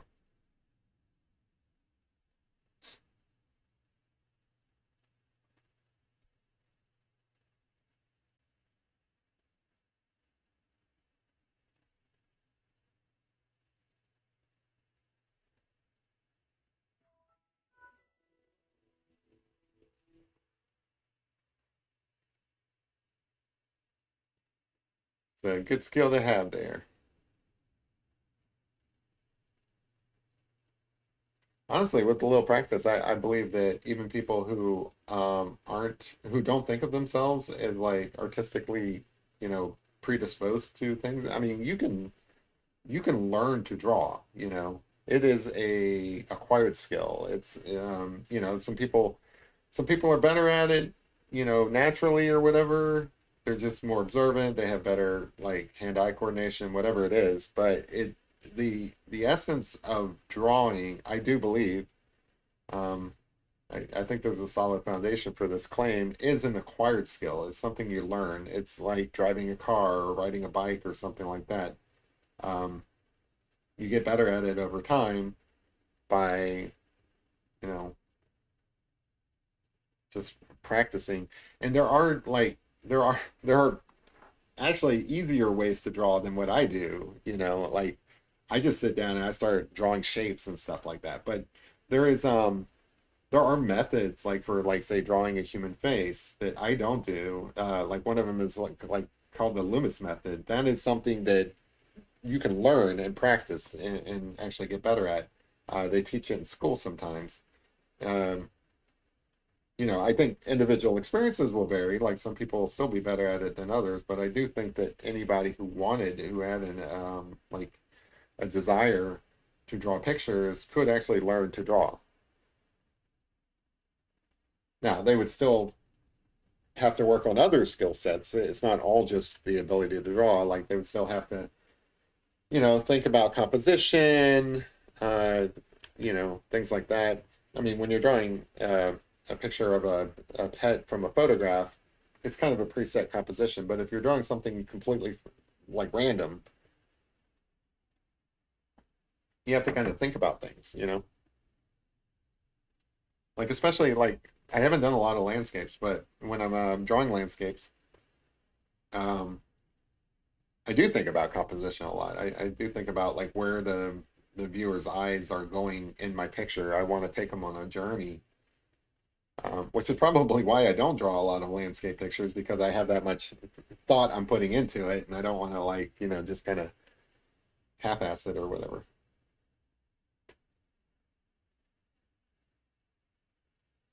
Canson two-sided smooth and rough. Oh, okay. So like this is actually Canson paper. Uh, a good friend of mine, maybe she's watching, maybe she's not, bought me this. This is the paper we're working on. So not the plug Canson paper or anything like that. It's just I'm a fan. This is really nice paper.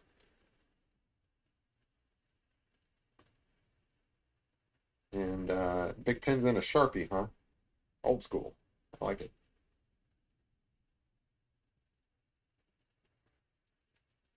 Yeah, sometimes like I mentioned earlier, sometimes I work with a Sharpie too. Like you're definitely gonna get some solid color out of that. And it's great for like covering like real wide areas pretty quick.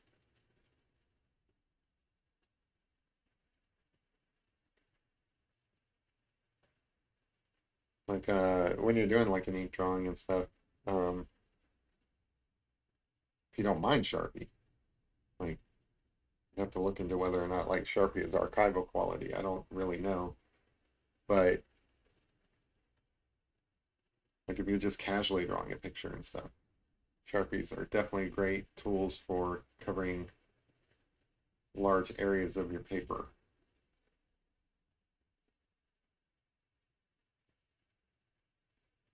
And it's permanent. I mean, if it's on paper, it's probably permanent anyway. But, I wonder if it's waterproof. Like, I don't know if I ever tried that. It's like one of the things I like to do is mix ink with watercolor. So the pens I bought are waterproof ink, and that makes them really good for working with watercolor paint. Like if you wanted to come back and add color or something like that.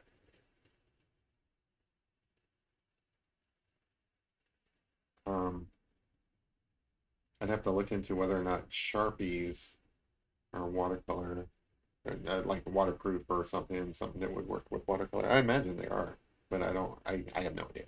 I really don't know. I'm still learning things, and I've been kind of selective in the stuff that I learn, like only really paying attention to things that I want to work on at the moment. Like right now, I want to get better at drawing pets. So guess what? I've been drawing a crap ton of pets. I gotta say shit ton. Oh, I just did say shit ton. I didn't mean to say that.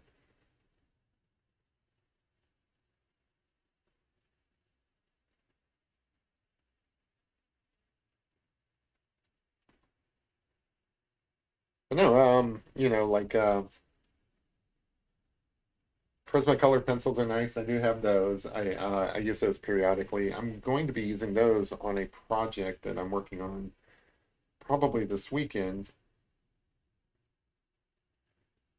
Uh, it's probably going to be like a little mixed media piece. I'm going to try watercolor for like large areas and then do details in color pencils. That's my idea, at least. I don't know how it's going to turn out, but that's what I'm shooting for.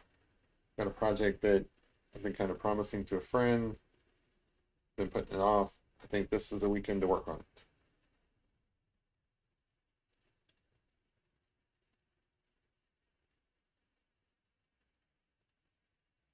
Just these individual like little hairs just all over the place. This is definitely an Ewok. I don't know how I didn't recognize that before. Forget about Chewbacca. Chewbacca's too big. This is an Ewok.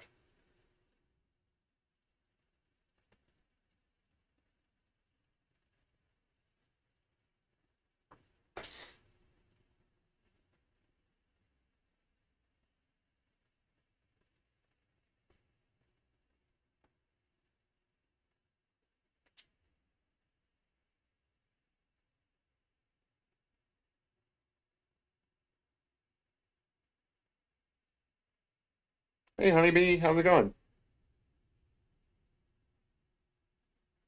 Do I have any weak areas on drawing dogs? That's a great question. I gotta be honest, drawing wiry hair like this, I think is one of my weak areas. I think I'm doing okay here, but it doesn't come natural. Like, it's kind of hard to figure out where to put the marks and stuff. So I think I do better with short hair dogs. Um, but yeah, so it's a little bit more challenging to me. I'm rising to the occasion, I feel, but it's not something that comes natural in drawing wiry hair. So that's the strong that's a weak point. Trying to think, what else might I have? Sometimes I struggle with just kind of forming a natural like lower lip with dogs like if the dog's mouth is open and his tongue's lolling out, that whole area, like making the tongue work with the lower black lip and all of that. It's I'm not saying I can't do it. I'm just saying it because I do it. But it's something I think twice about. So by weak areas, I would say not necessarily deal breakers. They're just something that like I think about more and I struggle with a little bit more and so on. So yeah, those are two areas with drawing dogs. Hey Lorraine, how's it going? Yeah, yeah, that was Beak's suggestion. So Beak, like I showed him earlier and then I put him away and then Beaks came in and was like, "Where's the model at? Where's the puppet guy?" And I'm like, "Oh, sorry. I'll pull him back out." So you can thank Beaks for that.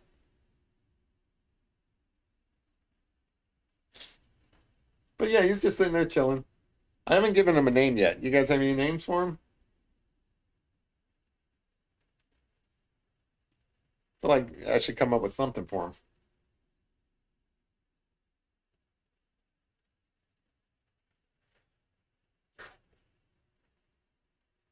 We don't have time. Hmm, doing all right. We're gonna go over the 2 hour mark, but that's okay. I'm not doing anything special. Um, the only reason why I would call the stream short is if and have to finish up later is if my own dogs wake up and start getting antsy and wanting to go out and stuff, and then I'll have to stop and put them out. But otherwise, I'm good.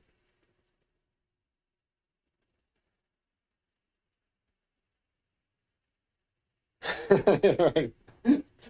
Draw the puppet like one of the French girls. I didn't mean to arrange them like that. He's just I think it's a he, but he's just sitting there chilling.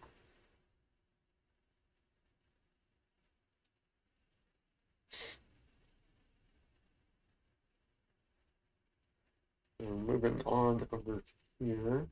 I think this is on that. Okay, so I'm going to sharpen this pencil because we have been here for a little while.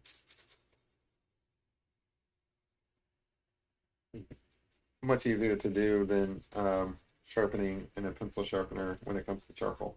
and then you get to keep I've talked about this before. You get to keep the charcoal powder for other purposes. Trade me two ha ha ha's for the puppet. Alan Kelly, I assume you know him, was trying to give me one of those, and I'll tell you the same as I told him. I think that should probably go to people who are really into the whole DB Cooper story, because I would probably read it and I would probably enjoy it, but I'm not going to get into it as much as other people. Although they do have some value, so two ha ha ha ha's, that's a pretty good deal.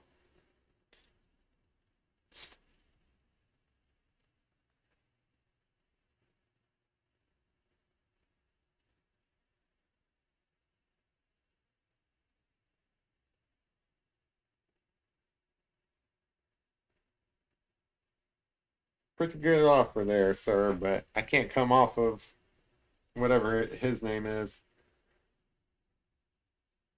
I've only had him for a little bit of time, but we're best buds now. I mean, I can't just like turn away from my best friend here.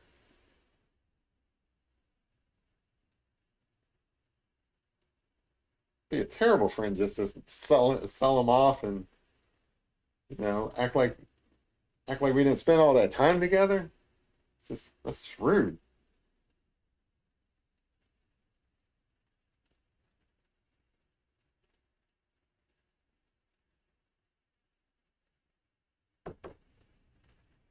I bet you this was a very cute puppy. Like I imagine like all this weird wiry fur all over the place is a little tiny fur ball.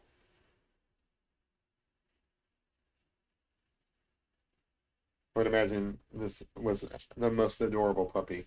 I'm gonna have to look up and see what puppies like this actually look like.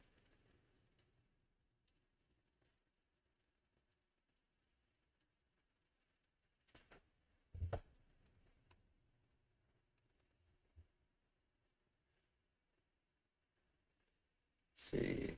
I don't want to get into this bit down here. Kind of jumping all over the place on this thing, but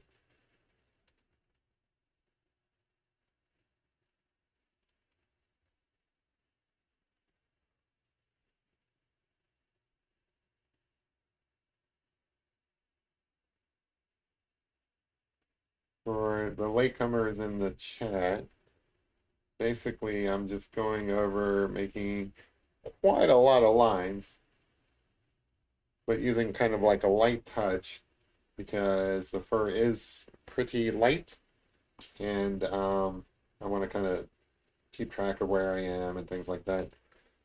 Some areas I have to go back and kind of group lines a little bit closer together to create some shadow, and press down a little bit harder on the pencil. Um,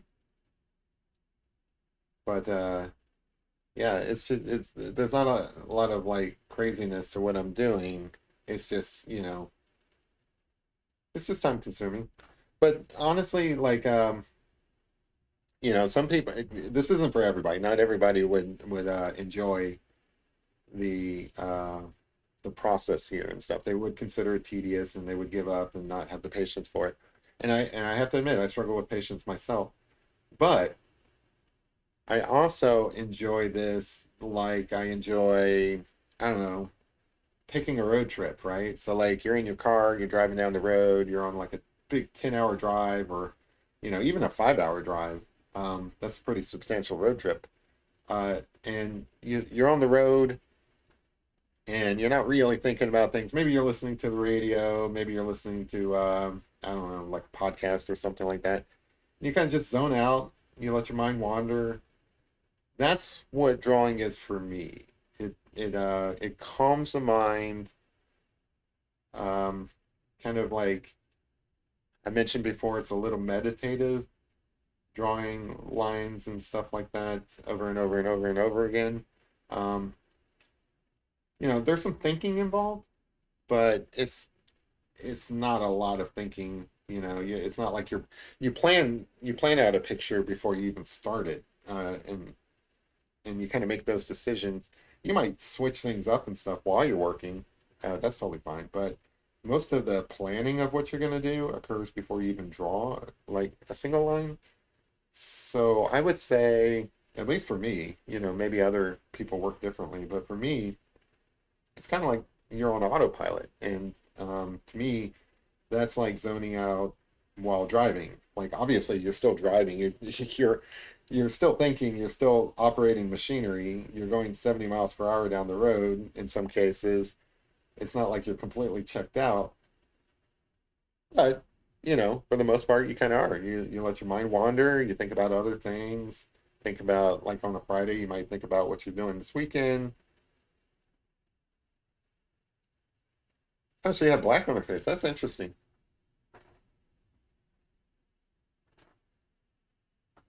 Oh, you do tattoos as well, Rome. That's kind of cool. Community college for 7 years. Computer science, graphic design, ceramics. That's interesting. So does that include like sculpting, or is that like making bowls and things like that? I don't think I've ever done any ceramics. It's kind of interesting.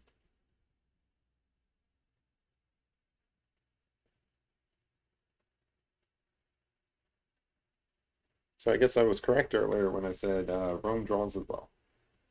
That's cool.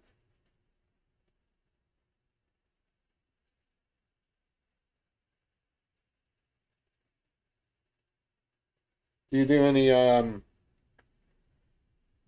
any drawing on your channel there, Rome? I'm gonna have to check that out. Like I knew that you had dog videos up there and stuff, but I need to go through and look and check out your art. It would be kind of cool. Like if you do post it up there.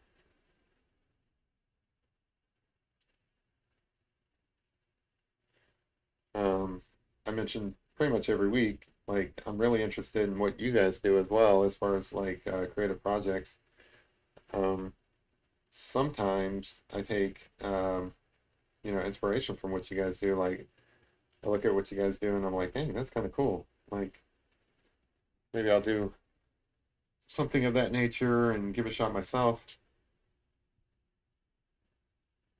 Like I'm always looking for inspiration.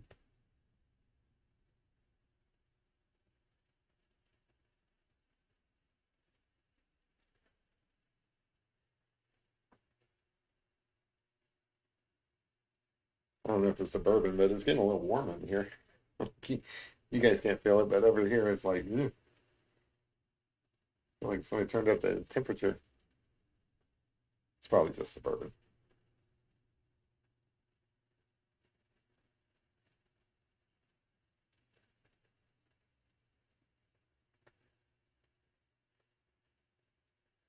So I feel like there's some touch ups through here and stuff like that, but I think this is pretty good for kind of like a base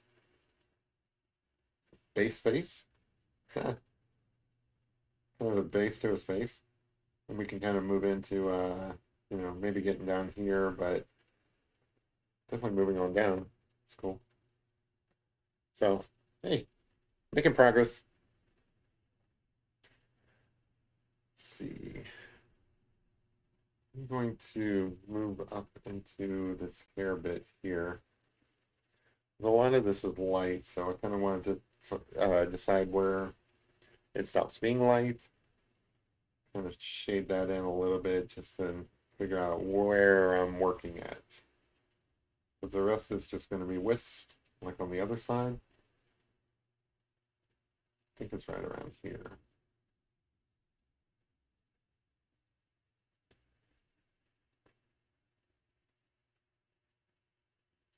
Kind of shadow that in a little bit.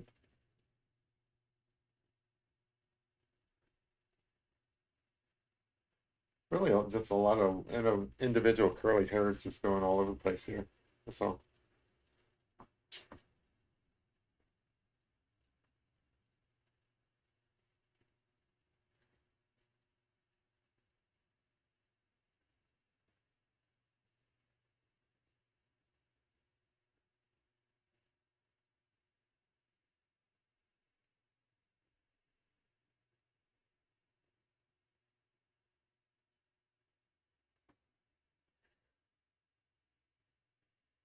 So in case you're wondering like how to actually draw hair, so what I do, like you kind of saw here, I'll just put in a bunch of lines, which kind of basically represents the hair itself. But then it kind of tapers out into like the lighter areas. So as you get further out from the beginning, which would be on this side, you kind of just pull your pencil up and like just kind of let it lighten up as it comes to the outside. And then, the hair usually kind of tucks into something. And this happens all over the place in a dog's face, but also in human hair. It kind of tucks into different places, whether it's the scalp or whether it's behind some other hair or something like that. So there you usually find your shadows. So down here you have shorter lines, a little bit, a little bit more pressure on the pencil, or a little bit closer together. And as you can see, you kind of get this little shadow ridge through here. And you kind of want to vary it up a little bit. It's not just like one straight line across, but um, so you get a tuft of hair, right? Well, this tuft of hair, I don't know if you've noticed or not, but it's just a bunch of tufts of hair, and you have a dog face. That's all. That's the basics of drawing dog fur. You just draw these longer lines, draw these shorter lines. Sometimes they're curved, sometimes they're not. Usually they're curved. Like here, there's a lot of curves. Um, and then you do that enough times, and maybe it looks like right, maybe it doesn't. Maybe it needs a little more reinforcement. Maybe it's a little bit washed out. Like through here, kind of looks a little washed out, right? So I might put in just a little bit more detail, just to kind of break up that washed outness and kind of give it a little more depth.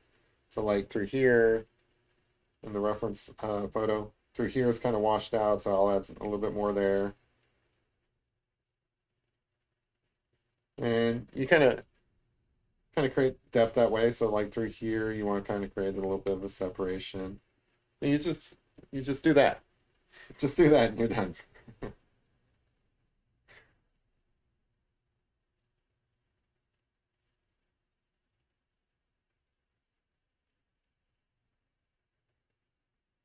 And you just keep doing that all over the face. Because there's fur everywhere on this dog. It's just everywhere. It's all over the place. I should draw an Ewok next because I feel like it's the same process.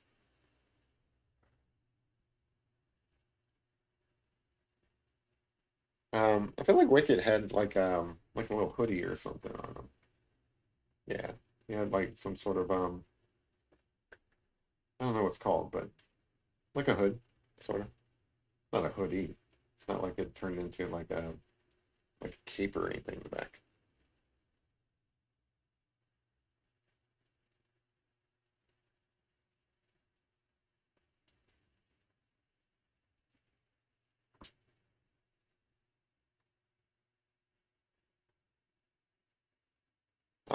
Incidentally, the basic same techniques to drawing hair sort of applies to drawing certain types of trees, depending on the type of tree. So, like this area through here, if you kind of like just block it off and use your imagination, well, that could be like a willow tree or something like that. If the hair was coming down, or like this area through here coming down, I mean, that could be very similar to what you might find in a tree where you're kind of doing the same thing. I think, at least for me, I don't know what other drawers get up to, but for me, it's the reason why you can kind of just like switch between whatever you're drawing. It's the same principles you apply when uh, when doing trees or landscapes or something like that. Anyway, and if you pick up a book on drawing, they're going to tell you the same thing. They're going to tell you that there's a couple basic ways of adding shadows and details to things, and you know They're gonna tell you hatching is one of them, and that's basically what you're doing here. It's just hatching in some fur. Let's see. Ewok celebration song, Yub Nub. I had no idea there was a song called Yub Nub. I will look into that. It's also it has to be available like as a song you can pick. Like you can't just throw in like whatever song. It has to be one of the ones that they provide because of like licensing and stuff like that. But I will look into that. Yep, no. I feel like that's actually one of the lines that they say in one of the in those movies. That sounds familiar. Like, yep, no. That's a terrible voice. You had to Google it. I will look into that. I will commit to doing that because I think it would be kind of cool. So like oftentimes when I do a drawing based on some TV show or a movie or something, I do look for the theme song in order to kind of reinforce the character that I drew. So like Wednesday Adams. Wednesday Adams is a great face. Like she's got such a symmetrical face and is so great for drawing portraits. And she always has that like deadpan expression. She's got the dark hair, so like if you wanted to, you could have a lot of fun playing with highlights off of her hair, like reflected light. I've drawn her a couple of times, and it's always fun to do it. And I always like to do it on a Wednesday because it's Wednesday Adams, right? Um, but anyway, when I do like one of the shorts with a Wednesday Adams picture, I try to do the theme song for it. If you ever watch the show, she plays the cello in the movie in the TV show, and it's a cover of Painted Black, and it's really good. So I always try to pick that song.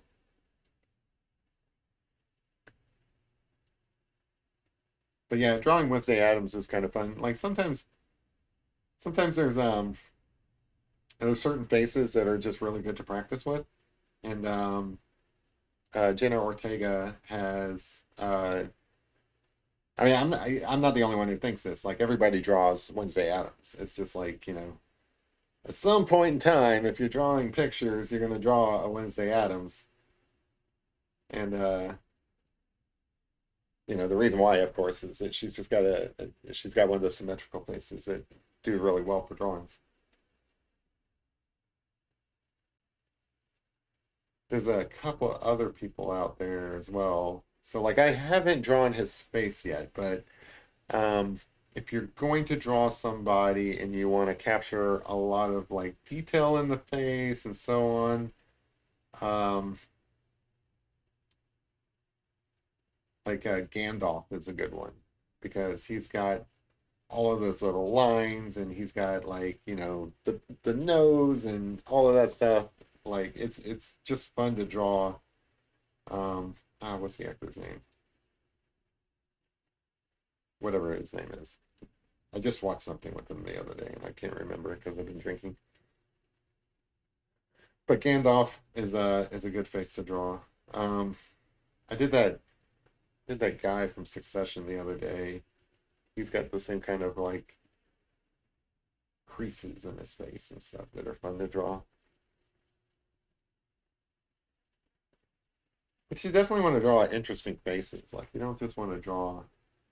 I mean, I'll draw whatever. Don't get me wrong. Like, but there are some things that are more fun to draw.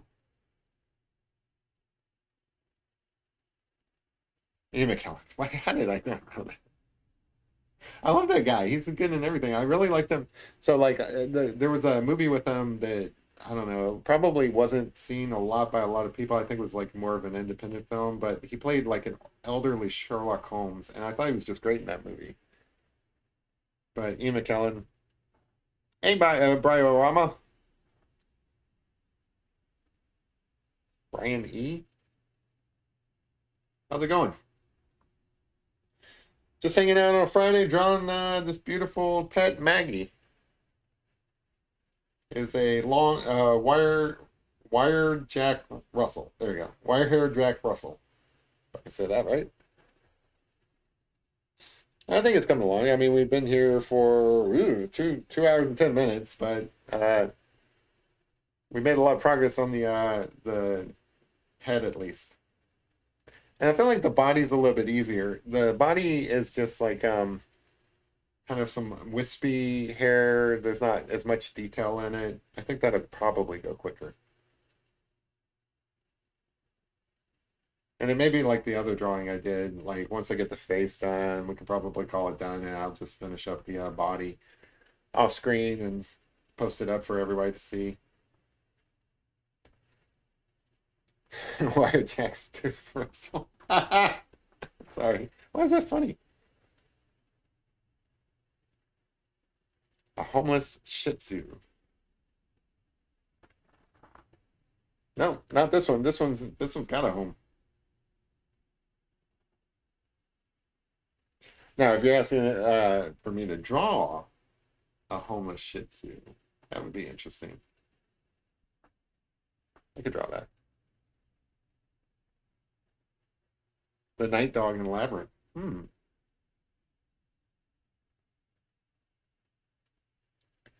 You guys have better imaginations than I do. It's kind of funny to me. Like most of the people who come in here are actually really creative people.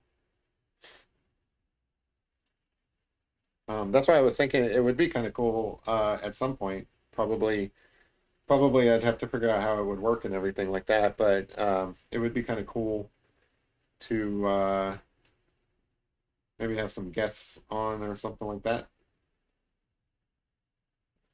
Guest stars. I'm gonna extend this out so far.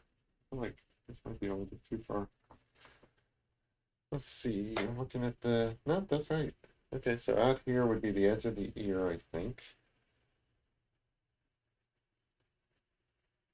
And draw that in so I don't forget where it is.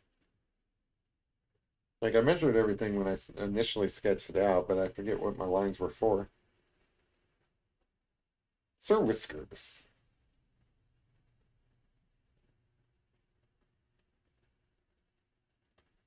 That's a cool name for a dog. Actually, that's a better name for a cat. Sir Whiskers. I stand by that. That's a cat name.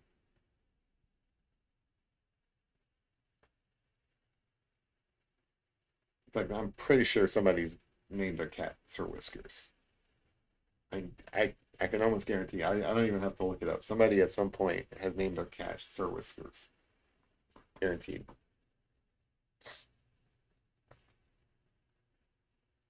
Maggie does have a sweet face.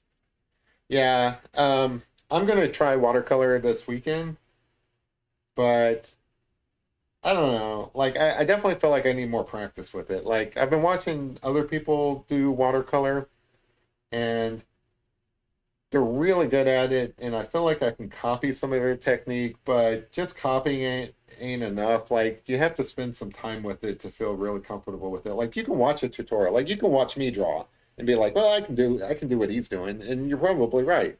But if you've never done it before, it's regardless of whether you can copy what I'm doing, which I feel like anybody can. I mean, again, it's not rocket science.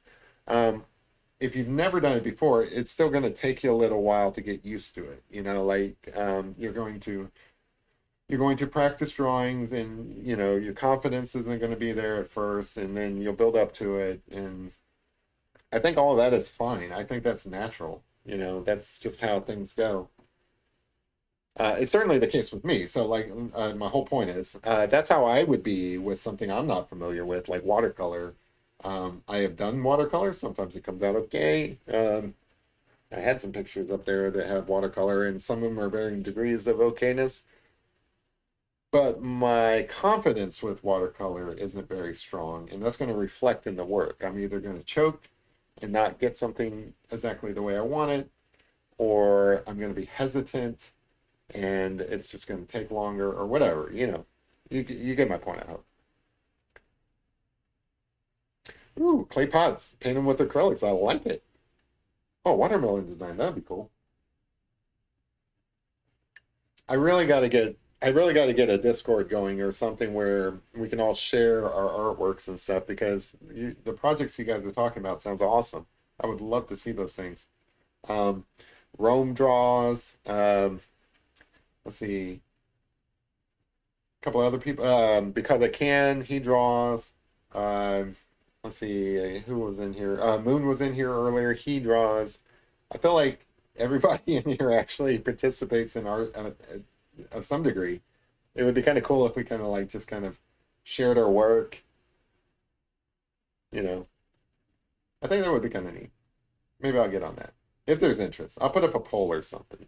I don't even need to put up a poll. I know what the answer is going to be. You guys will say yes, but I'll get around to it. How's that? I'll commit to it at some point.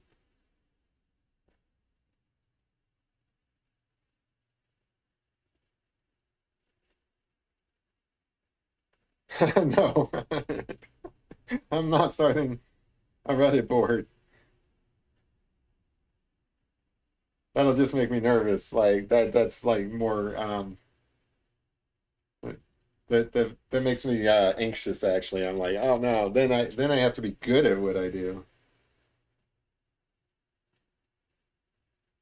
Like part of the reason why I hop on these things and I don't feel self-conscious is because I'm like, well, I'm just drawing pictures. I don't have to be perfect or whatever.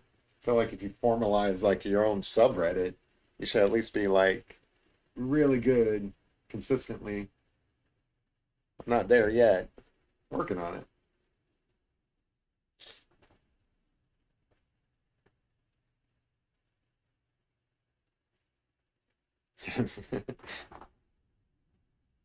Oh, kid, come on. You can draw pictures, I'm sure, or you can do something, I'm sure.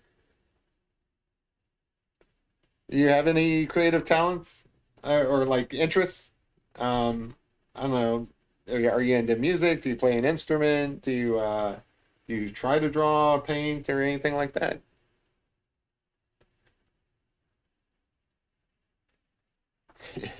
Put Ben in charge of make him a mod. That'd be funny.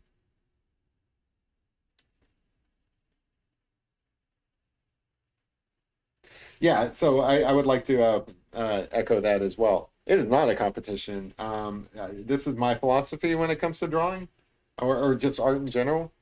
The only person you're competing with is yourself, and you're competing not with you're not even competing with the best you can be, right? So like this is my core philosophy actually. So like the only reason I feel comfortable coming in here and drawing in front of you guys is because I know that I'm better than I was yesterday, right?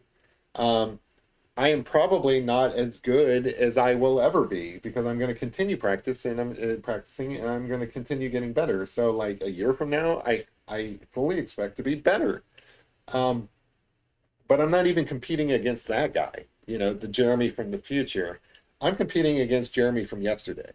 Am I better today than I am yesterday? If I do a drawing and it doesn't turn out as nice as the drawing I did yesterday, then I feel a little bad about it. But if I do a drawing and it's better than yesterday, then I feel good about it. Because I'm not competing against other artists.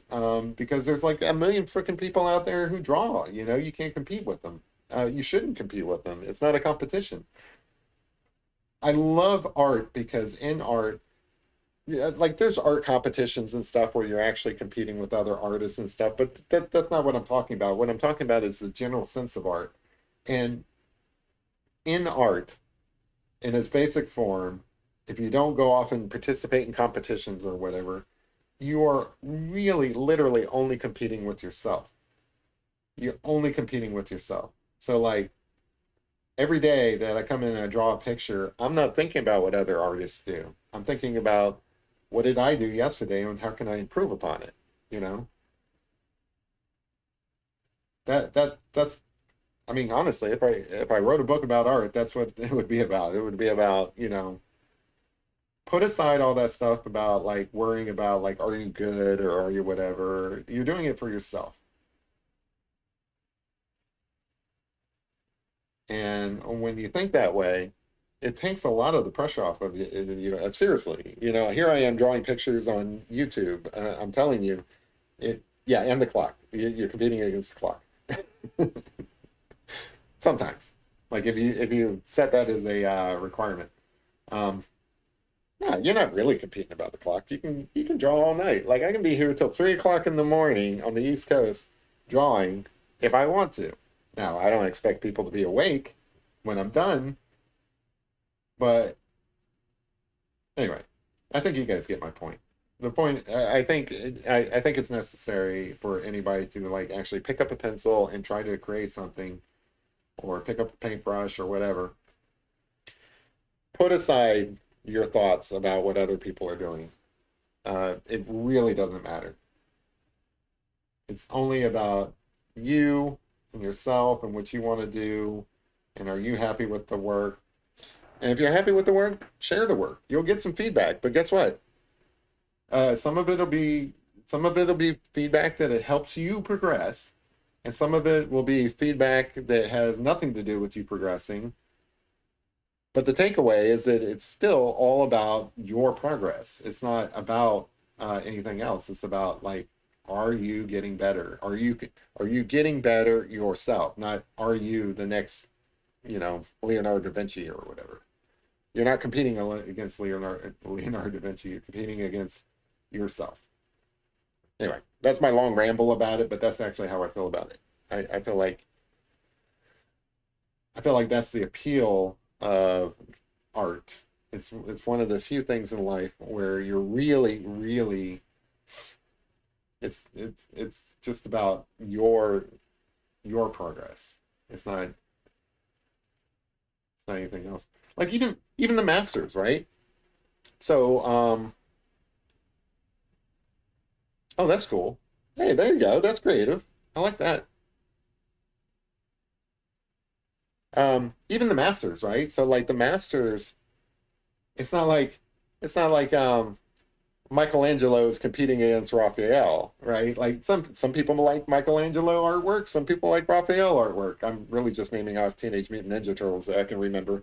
But anyway, uh, some people prefer one over the other, and that's fine. Literally, you have different styles of art. There's going to be differences. Nobody can say that one is better than the other. They're just different, and that's what's so great about art. Nothing is better than anything else. They're just different.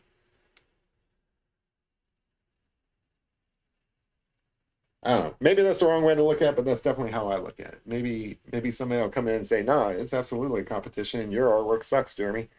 Maybe that's true. But don't tell me that, because that's not that's not what gets me by.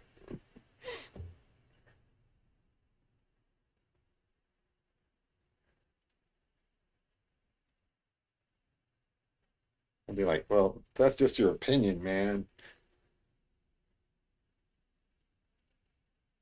I don't know. I think there's some truth in something I said there. I don't remember what all I said, but something in there rings true. I like that Maggie has these like this little wisp that comes off down here. That's kind of a neat feature. I want to say that kind of comes to right about here, maybe. Yeah, kind of lines up with here. Okay, yeah, I like that feature.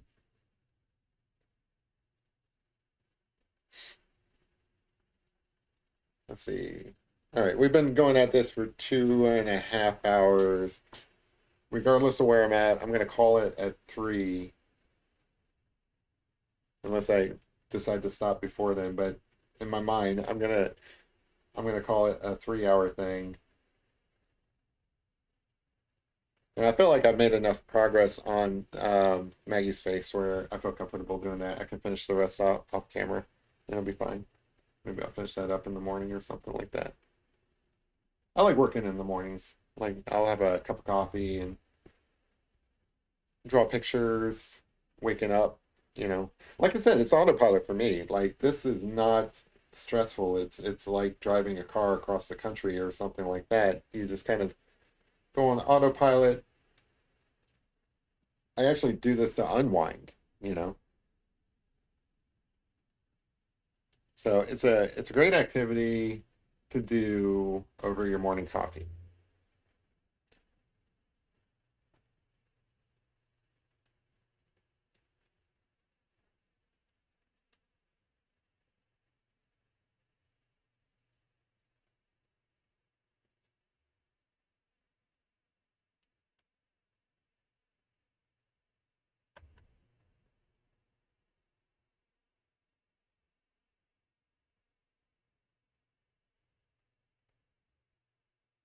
Honestly, like 2, 3 hours for a drawing, that's not too bad. Some people spend much longer on drawings. I don't know what they'd spend all that time on. Like they'll post a picture that looks just like this and say they spent 6 hours on it, and I'm like, oh, took you 6 hours to do that. I've done drawings that take 6 hours, and it's usually the ones that involve like I don't know, like that castle I did in ink. I'm messing with this computer over here. Um, that castle I did in ink. It took 6 hours to put in all of that ink, but that was a bigger picture, I think, more going on. It's actually hanging up back there. It's got like I don't know, at least half a dozen different elements in it. It really depends on what you're drawing, I guess. Yeah. So what's de-stressing for you guys is also de-stressing for me. Like, there's a reason why people watch Bob Ross on a weekend, you know? It's just Bob Ross was so chill, drawing pictures, same deal. It's just a chill thing to do.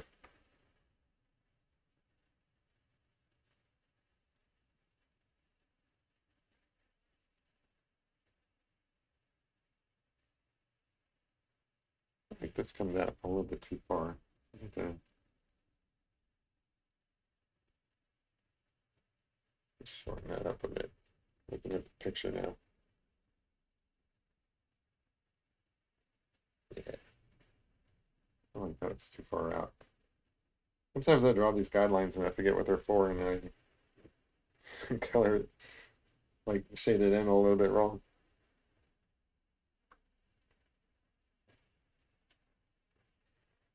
Let's see, through here, we've got a lot of dark areas.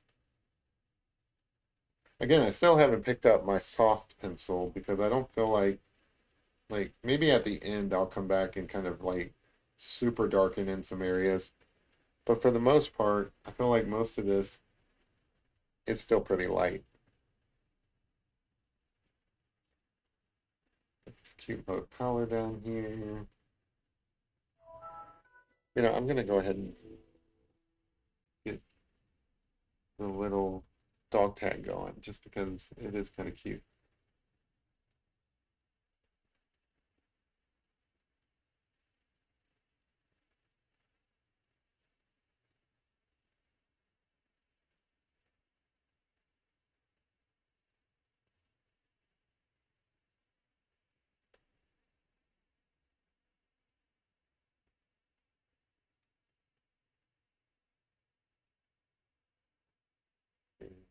Oh, that's interesting. There's like a little shade here coming off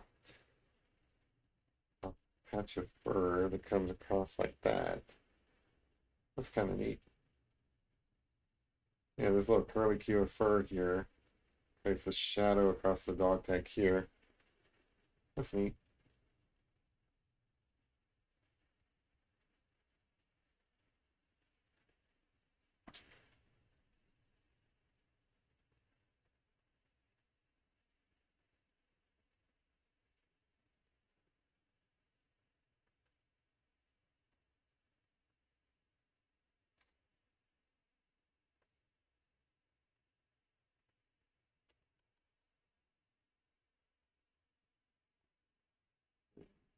It comes up through there.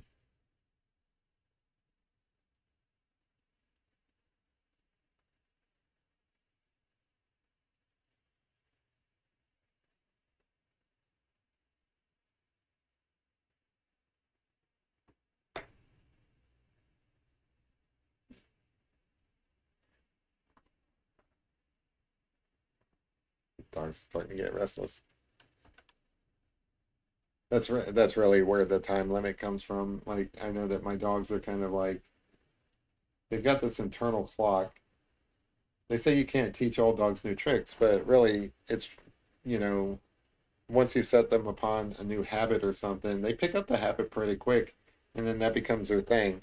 So like they have in their mind that when I do a live stream, it's only supposed to be 2 hours, and you can kind of hear them like they sleep through the first hour of it or so, and then you kind of hear them kind of wake up and start stirring and getting restless and stuff.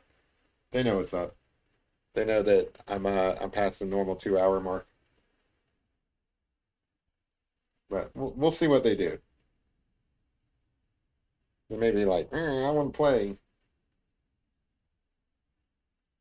Honestly, there's a pecking order in this house, and I am at the bottom of the list.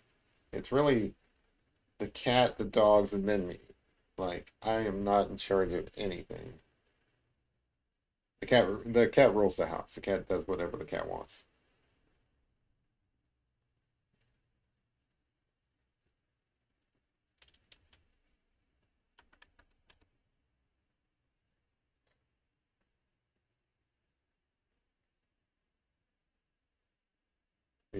The dogs tell me when they want to be fed. The dogs tell me when they want to go out.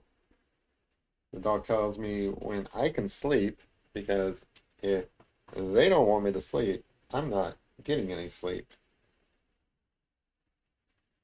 The dog tells me when I can watch TV or when I'm going to listen to them bark. There is no discipline in my house. And that's kind of my fault. Like I don't know. Some people are really good at training their dogs to like obey and stuff like that. That's not me. My dogs are spoiled. Um, I get them. I kind of teach them things like how to walk, and I don't teach them how to walk. They already know how to walk. But I take them for walks. I teach them the basic stuff. Like they give me the paw, or whatever. But as far as like a super disciplined house when it comes to pets, I don't really treat them that way. I think you know they're animals. They're gonna do animal things. They're like little children and their brains. I think I don't know. I don't know what's true, but I read somewhere that dogs have like the brains of a 5-year-old human. I don't know if that's true or not. Don't quote me if I'm wrong. Um, but I believe it. And the odd thing about dogs is, unlike humans, you're only, yeah, it really does look like an Ewok, doesn't it, Rome? Um, yeah, it looks straight up like an Ewok. But anyway, so like with human beings, like if they're 5 years old, they're only 5 years old for a year. They grow out of it eventually. Um, but I look at my dogs as like never ending 5 year olds. They're never gonna grow out of being 5 year olds. They're just gonna be 5 year olds all their lives, and they're gonna act like 5 year olds. And I'm not gonna give them grief over it. Um, I get that some people have the philosophy that you should really train your dog well and all that stuff. It's just not how things go in my house. My house, they rule the house. I'm just here. I'm just basically their tool for being fed. I'm the stupid monkey with the monkey paws that get them the dog food off the shelf.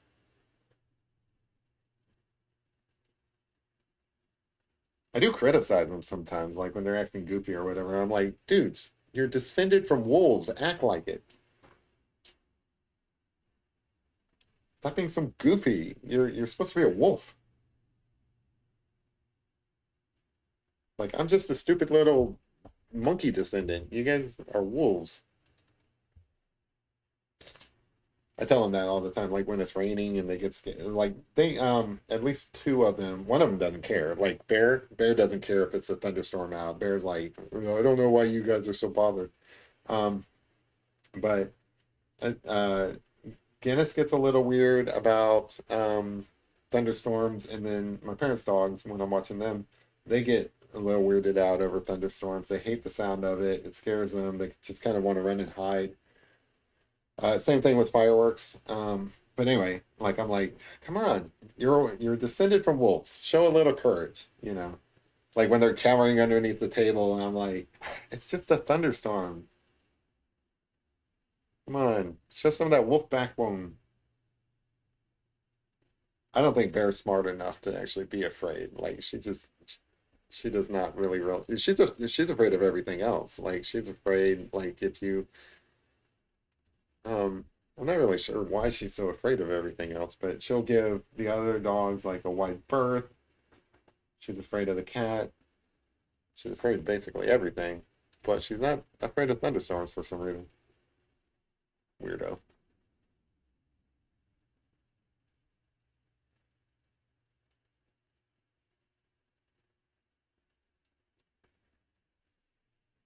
It does look like an Ewok. Totally looks like an Ewok. Maggie the Ewok.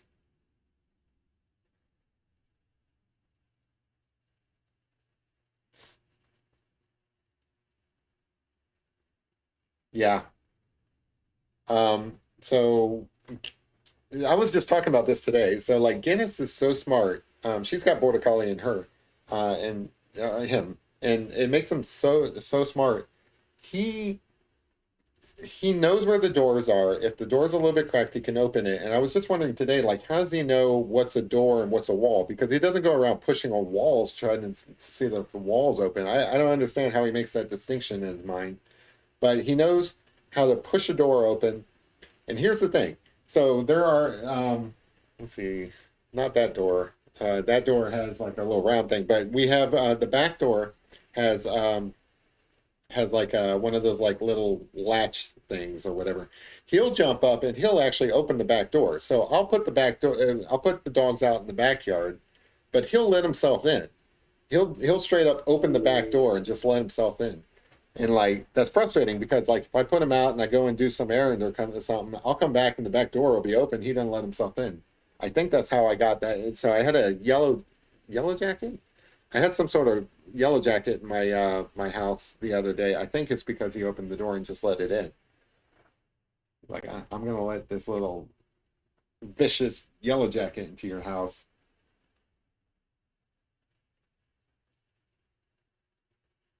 I'm rambling, but that's basically what happened.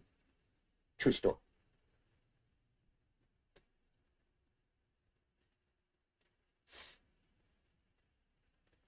Yeah, at some point he realized if he jumps on the door, at some point he'll catch that little latch and it'll open on him, and now he expects it. So like if I lock the door, obviously he's not opening it, but he'll get so confused. Like, why is this opening one day and not the other?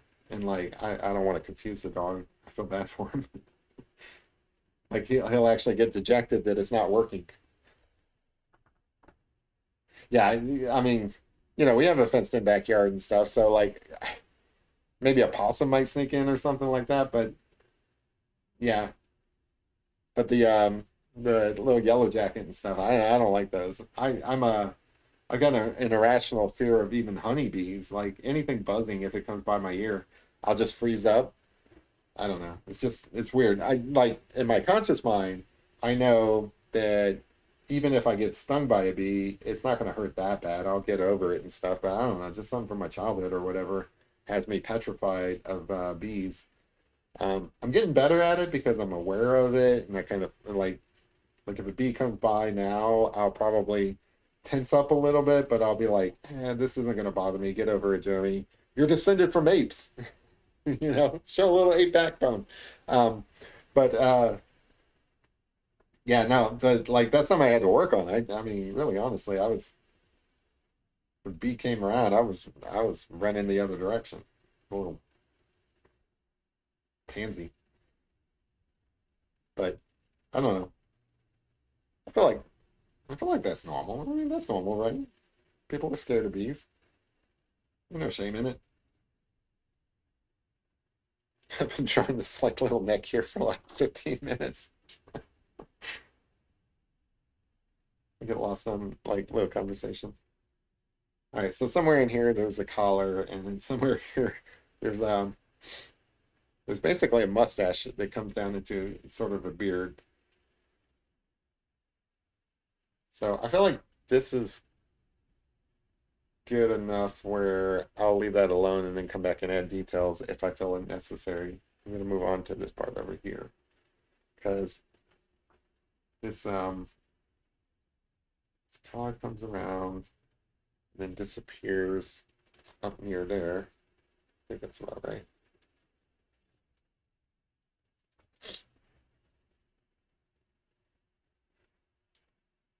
So through here, it gets a little furry.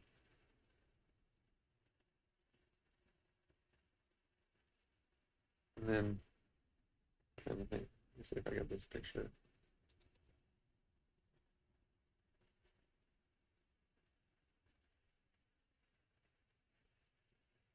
Down here.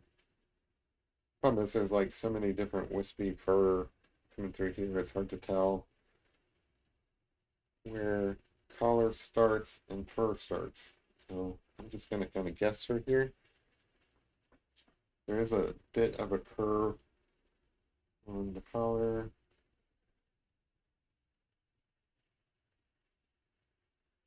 And it kind of comes up and around here kind of disappears. Oh, bat fly in, that's cool.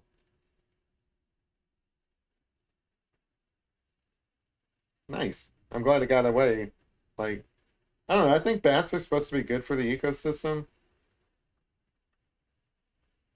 But yeah, that would be kind of cool if that flew in. I remember being like a dumb little redneck kid, um, and we used to try to catch bats. Like you go out right at dusk, and like right when it starts, the sun starts going down, they'll start flying around, and they'll come down pretty close. And this is I don't recommend this. This is actually like kind of mean to them, but we would throw up like ball caps and stuff and try to catch them. I don't know if it ever worked, but that's just something we did, trying to catch them in the ball caps. Uh, as an adult, I have learned that yeah, they're good for the environment. They eat the insects that are kind of like crazy and stuff like that. Like you should actually cultivate. You should cultivate bats in your area if you can. Like you can make like a little bat house or something so that they have a little place to hole up and stuff. It's like spiders. Nobody likes spiders, but spiders are actually good. Nobody likes honeybees stinging them or whatever, but honeybees are good for you. Not good for you, but good for the environment. So I don't know. A lot of little things that I learned as an adult that I didn't know as a kid.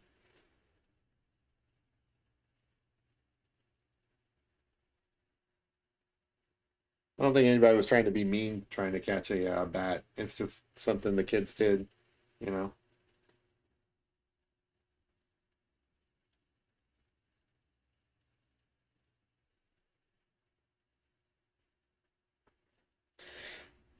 He does look like she does. She looks like a little Ewok. I think through here there's some darker lines. So this is what I was saying about some things being washed out, and you have to kind of reinforce them with some more lines.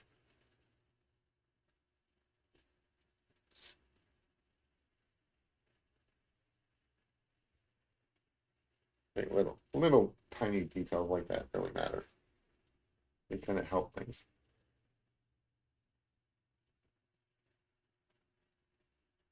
All right. Let's see. What can we do in the next 15 minutes? I feel like we can finish up this area here.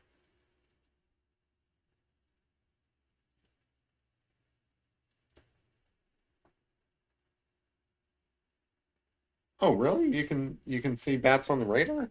That's kind of cool. Man, I kind of feel like you know a lot about bats. Do you work in like I don't know, what would that be? Zoology, I guess? Or is it just something you're interested in?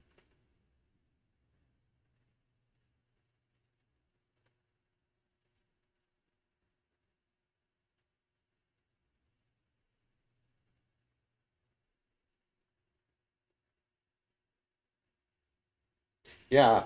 Um, if you're looking for like a fun art project or like a craft project, they're not very difficult to build those bat houses. We did one at my old job as like kind of a team building exercise. I don't know why they chose to build like bat houses and stuff, but it's not that complicated. It's just like a little narrow area between two boards. Oh, that's your area's mascot. Okay, cool. That's neat. I like bats. Um, but anyway, building a bat house is not that complicated,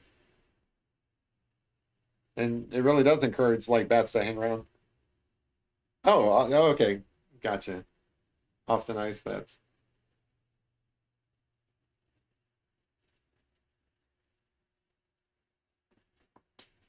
Well, that's cool.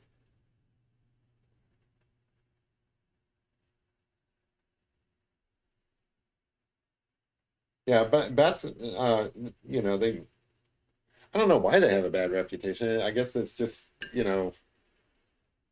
tradition,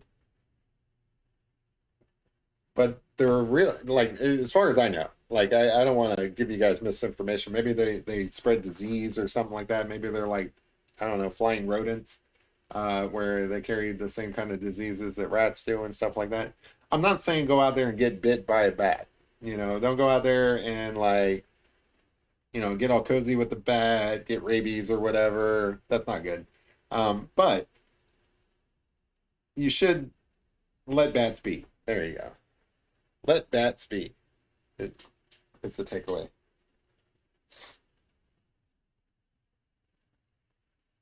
Yeah, actually, I do think that they do carry rabies or other diseases and stuff. So don't go out there and try to be friends with the bat. Thank you, Roma. I appreciate that, man.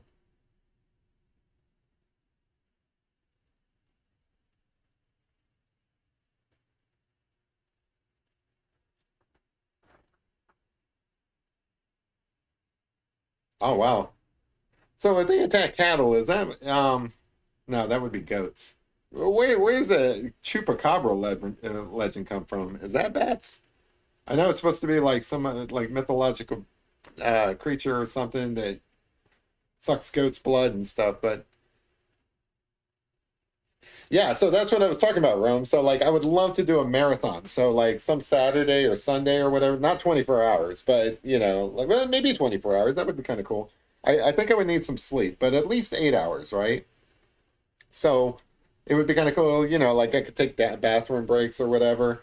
But it would be kind of cool to just like come in some weekend and just take requests like, hey Jeremy, draw me a bat, right? So I sit down, maybe I look up some reference art, maybe I just do it from imagination. Um, and each one I would set a time limit on it. So I'm thinking 30 minutes, but maybe even up to an hour or something like that. But a time blocked and just do that. And then once that's done, move on to the next challenge. And it's all community driven. So the community would tell me what to draw, and I would do it, and I would just do it, as a marathon or something like that. I think that would be kind of cool. Now, if you're saying 24 hours, then yeah, I would have to think about that because I would have to make sure that. But I could stay awake for 24 hours. I could do that. I feel like I could do that. I've done that. No, I haven't done that. 24 hours? I could probably do 21 hours. Oh, chupacabra sighting. What does a chupacabra look like? Like I've heard about chupacabras like for years and stuff, but I don't know like is there like is there like a consensus on what they look like or is that still like a mystery? Like people know what Bigfoot looks like. Like yeah, kind of like speed dating, but speed drawing. Yeah, and maybe it would be like dating where each person in the chat would get a turn. So like maybe it's your turn, Lorraine, to tell me what to draw, and then the time it could be Rome's, and maybe it could be Bry's and stuff like that. And you guys each take turns, or maybe it's a voting thing or something. Like you guys suggest things, we put it into a poll or something, and you guys vote on it, and whatever comes up. I mean, we can figure it out. I just think it would be kind of cool. Dog hippo. Hippos are big creatures. I wouldn't think a chupacabra is big. Like for some reason, I pictured. I don't know. I don't even know where I got the idea of what I have in my mind, but I picture. Well, I don't know. I picture like a little scruffy looking dog creature running around sucking on goat's bloods. That's what I have in my mind, like a little Ewok. I don't know why I thought chupacabras would be small things like a hippo. That sounds pretty large.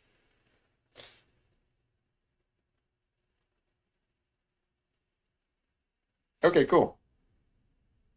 Yeah, I don't know if you can post links in here that actually work, but if you post the link in there, then we copy paste it or whatever. Dog size with features that look like a rhino or hippo. The tail and mane. Huh, that's interesting. I'm into all that kind of stuff. Like, I don't know if I believe that chupacabras exist or whatever, but we were just talking about that today, I think in Discord, about how like mythological creatures are kind of interesting and stuff. Like, it would definitely be interesting to draw these things, like draw like just from imagination what a chupacabra might look like.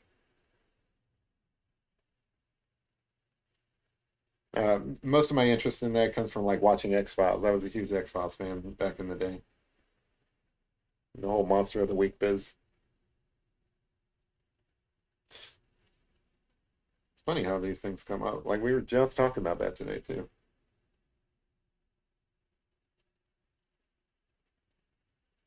All right. So somewhere in there, there's a collar. I feel like I can work on these lines and stuff a little bit later, and like, um, like as I get further along. Let me go back to this thing here a little bit. So I know it's white in the photo, but I'm going to go ahead and cheat. Hopefully, I don't get penalized for this. I'm going to just to make it practical. I'm going to add the Maggie on the dog tag, but in the photo it's white. I'm going to make it black just out of convenience because I don't know if I can get it looking like an actual name if I tried to do like the white outline. Like I'm having trouble with this G right now, but so little cheat there, I think.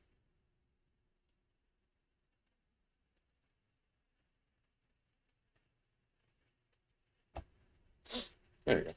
Still says Maggie. So just so it's all blue. I'm actually going to pencil this in, and then I think I'm going to blend it because it's smooth surface. It's not fur. I have to be careful not to blend out the letters I just put in.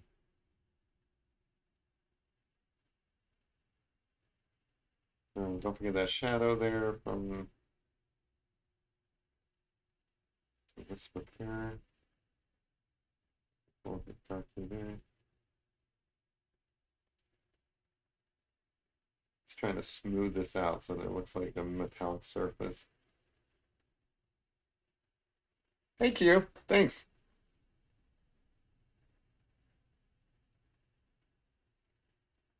Yeah. Um, like details matter, I think. So like I could have left this collar off and left the dog tag off, but I don't know. It's there in the photo. I think it looks kind of cool. So part of this is a different color. So I'll just work that. Even if it's not perfect, it's nice to have like just the impression of it in there. Kind of work in between these letters. And I feel like it's got kind of a shadow on this side.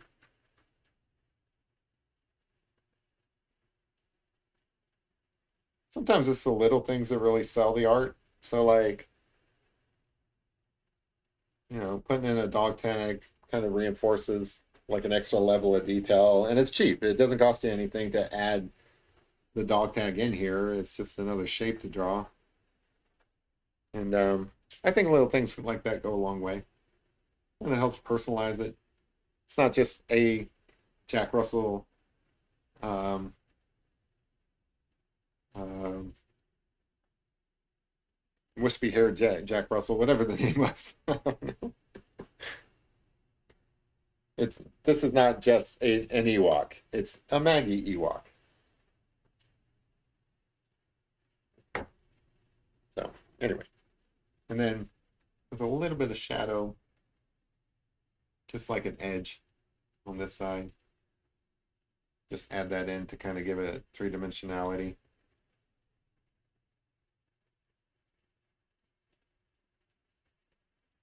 I mean, on things like this, things that are like man-made objects and not natural objects, right? You have to be a little more technical and a little more careful. So there's a smooth line to the dog collar, and you've got to try a little bit harder to get your line straight. versus the hair, which is basically, the hair can go anywhere you want.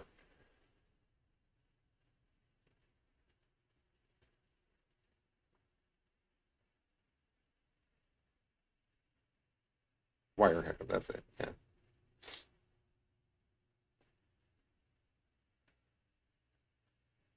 Yeah. Cool. I don't know what you mean by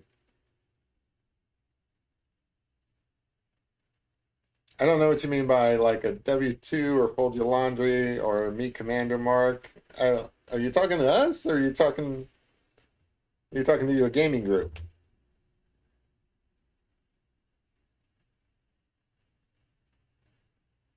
I'm not following.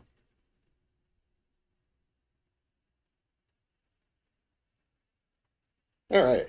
I I, I kind of like that. So I feel like that is enough to kind of move on and then so I like to do areas and then kind of move on past them and then decide later if they need to be like, like I feel like the nuts and bolts are here, right?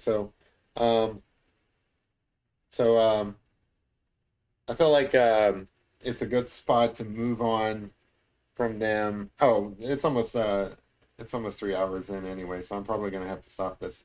But yeah, I was gonna say like I feel like this is good enough to move on into other areas like the body and stuff like that. But I don't know. What do you guys think? Like, should I continue? Should we call it here and then, me finish it up later? What do you guys think? Ken, if you're in here, what do you think? You happy enough with the progress? You want to see the rest of it in like a time lapse? You good to keep going?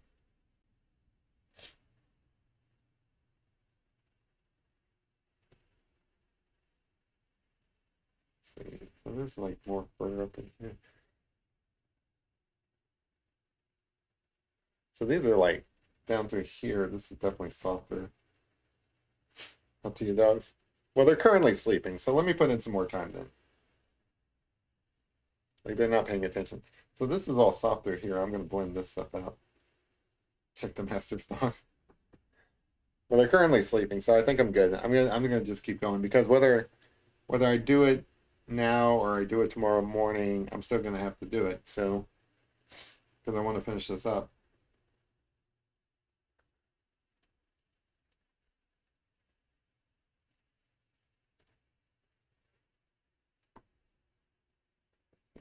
Put it through there. So these are bigger patches of fur because the fur is thicker. How are you guys doing? Yeah, they're slipping.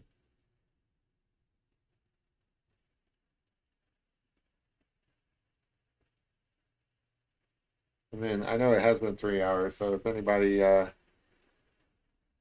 is bored and hops off, I will not hold that against you. I appreciate you guys hanging out with me. It's Friday night, got a whole weekend ahead of us. It's gonna be awesome.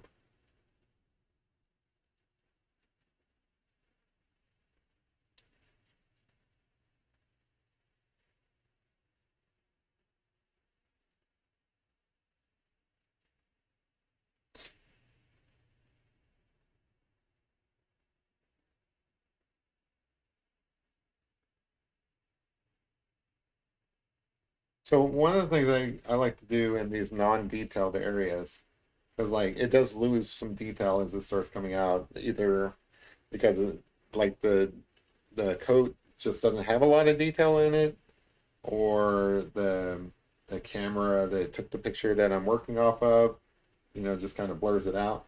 But one of the things I like to do is I kind of like to come in, so I'll add a little bit of charcoal. Now kind of blend it into like a shadowed area. So kind of smudge it a little bit, smudge it out. And then I'll come back and be like, well, I don't want it to just be smudged. So I'll kind of like add a little bit of detail around the sides of it, like that. It's kind of like what I did up here, but like, to a lesser degree because there's like less going on. So like in that way you can add like, larger areas of shadow fairly quickly without losing a lot of detail because like you're just adding the tone, which is accurate to the photo. Like through here, it's a you can see individual hairs almost, but through here, it's just kind of blurred out. So, and because of that, you can just kind of come in and add these like larger areas of shadow and tone. But then again, like I was saying earlier, you don't want it to look too smudgy, you know. So you want to come back over it a little bit and add some more lines in. Anyway, that's the technique I've been doing for a while and it seems to hold up. I like it. Let's see, so kind of losing track of my lines here. Off of the eye across. This is kind of where the back would stop. All right, so I'll come in. I think that's right. I like this, how he's got his head cocked a little bit.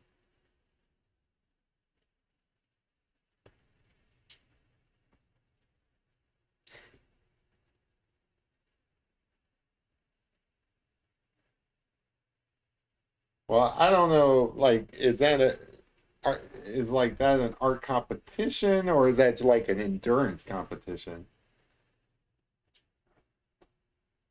Because I feel like a marathon is more like just an endurance competition. Like how long can you how long can you stay in the chair drawing pictures? I don't think it would really qualify as an art competition because you're not really like judging work or anything like that.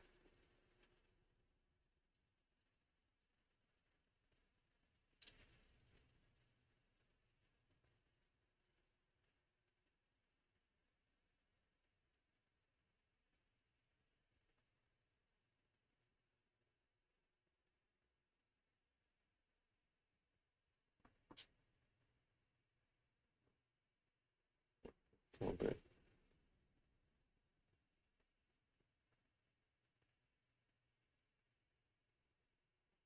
Got some softness in here that could be blended out so that's not all just lines like that. Like this fur beard. Mhm. Contrapose.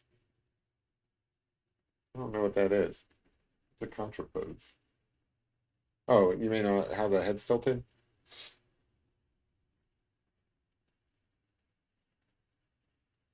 If you mean like Rick from Rick and Morty eyebrow, yeah, it kind of is.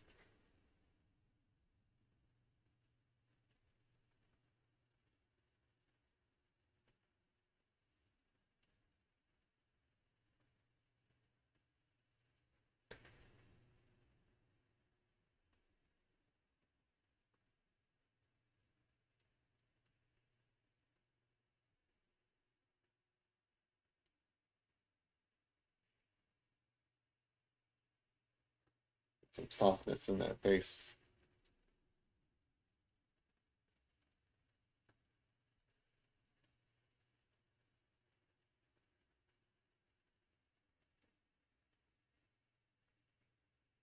I do like how this is turning out. I wasn't, you can never tell when you really go into a picture. You hope for the best, but you know, worst case scenario, you screw it up and you start over. You get the job done eventually, but I like how this one's turning out.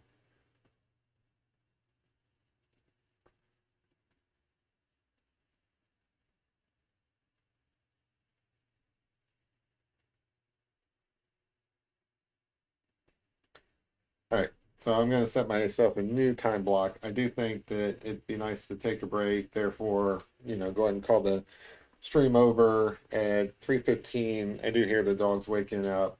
So at 3 hours and 15 minutes into this, which is about 10 minutes, I'm gonna I'm gonna go ahead and call it done for the night and finish it up in the morning.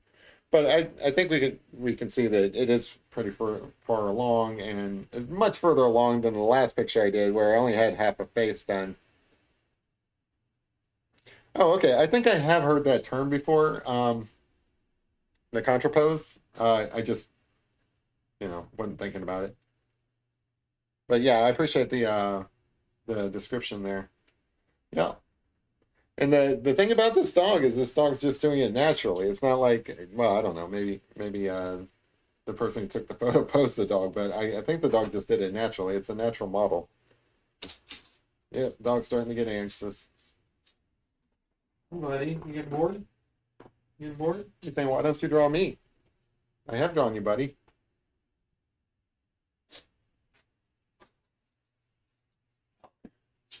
All right, well, the dogs are awake, so I guess I'll go ahead and call it.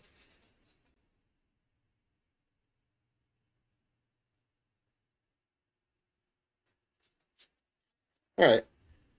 So I think that's a good stopping point. We got a lot of the dog in there. There's a few touch-ups to do. I'm not done. I am going to fill in this area through here, and I'm going to kind of fill out a little bit over here. I'll probably leave some of this as negative space. I like that up there. I like that the dog is off in the corner. It's got that whole. It's a good composition, I think. I don't feel like we need to fill in this area a little bit. I might put in like a little bit of shading here. I don't know what's going to happen. I'm going to do it in the morning, but yeah. All right, cool, kid. Yours is the opinion that I wanted to hear because this is your dog. But yeah, I mean, I think this is good progress. Certainly better than the last one we did where we had the back done but only half the face. So yeah, this is pretty cool. All right, cool, man. I'll check that out on your channel. But yeah, so I think this was a pretty good Friday night. I feel like it's super productive here, and I still have a few sips of bourbon left. All right, so let's go ahead and call this done. I like it. Hopefully, you guys do too. Let me get back to me. All right, so like I say every time, I really appreciate you guys hanging out with me on the Friday night. I'll probably be back Monday for my next stream, but I might even have some stuff to show off on Monday because I do think I'm going to work on some projects that I promised people and kind of been neglecting over the weekend. I definitely want to try the watercolor thing that I was talking about. I'm going to try watercolor with like some colored pencil detail and things like that. I have no idea how that's going to turn out though, so we'll have to see. If it turns out good, I'll show it off. If it turns out bad, just forget we even had this conversation, and I'll just show off the puppy that we did today. But anyway, so I'll see you guys Monday. You guys have a great weekend. Hey, go out there, be creative. Like it sounds like a lot of you guys are totally into doing art projects yourself. Even see, they're all awake now. This one's Bear, and then Guinness is over there tip tapping on the floor. Even if you're not into art, like drawing, painting, things like that, I still feel like most people can find some way to be creative. Maybe you're like into gardening and you can create, Q was in here talking earlier about how she's got like a sunburn from gardening. So there's a lot of ways to be creative when you're gardening. So it doesn't always have to be like drawing or, painting or anything like that. I just challenge you guys to go out there and be creative this weekend. But anyway, I'll see you guys Monday. Thanks again for being so awesome. I'll see you guys then. Have a good one.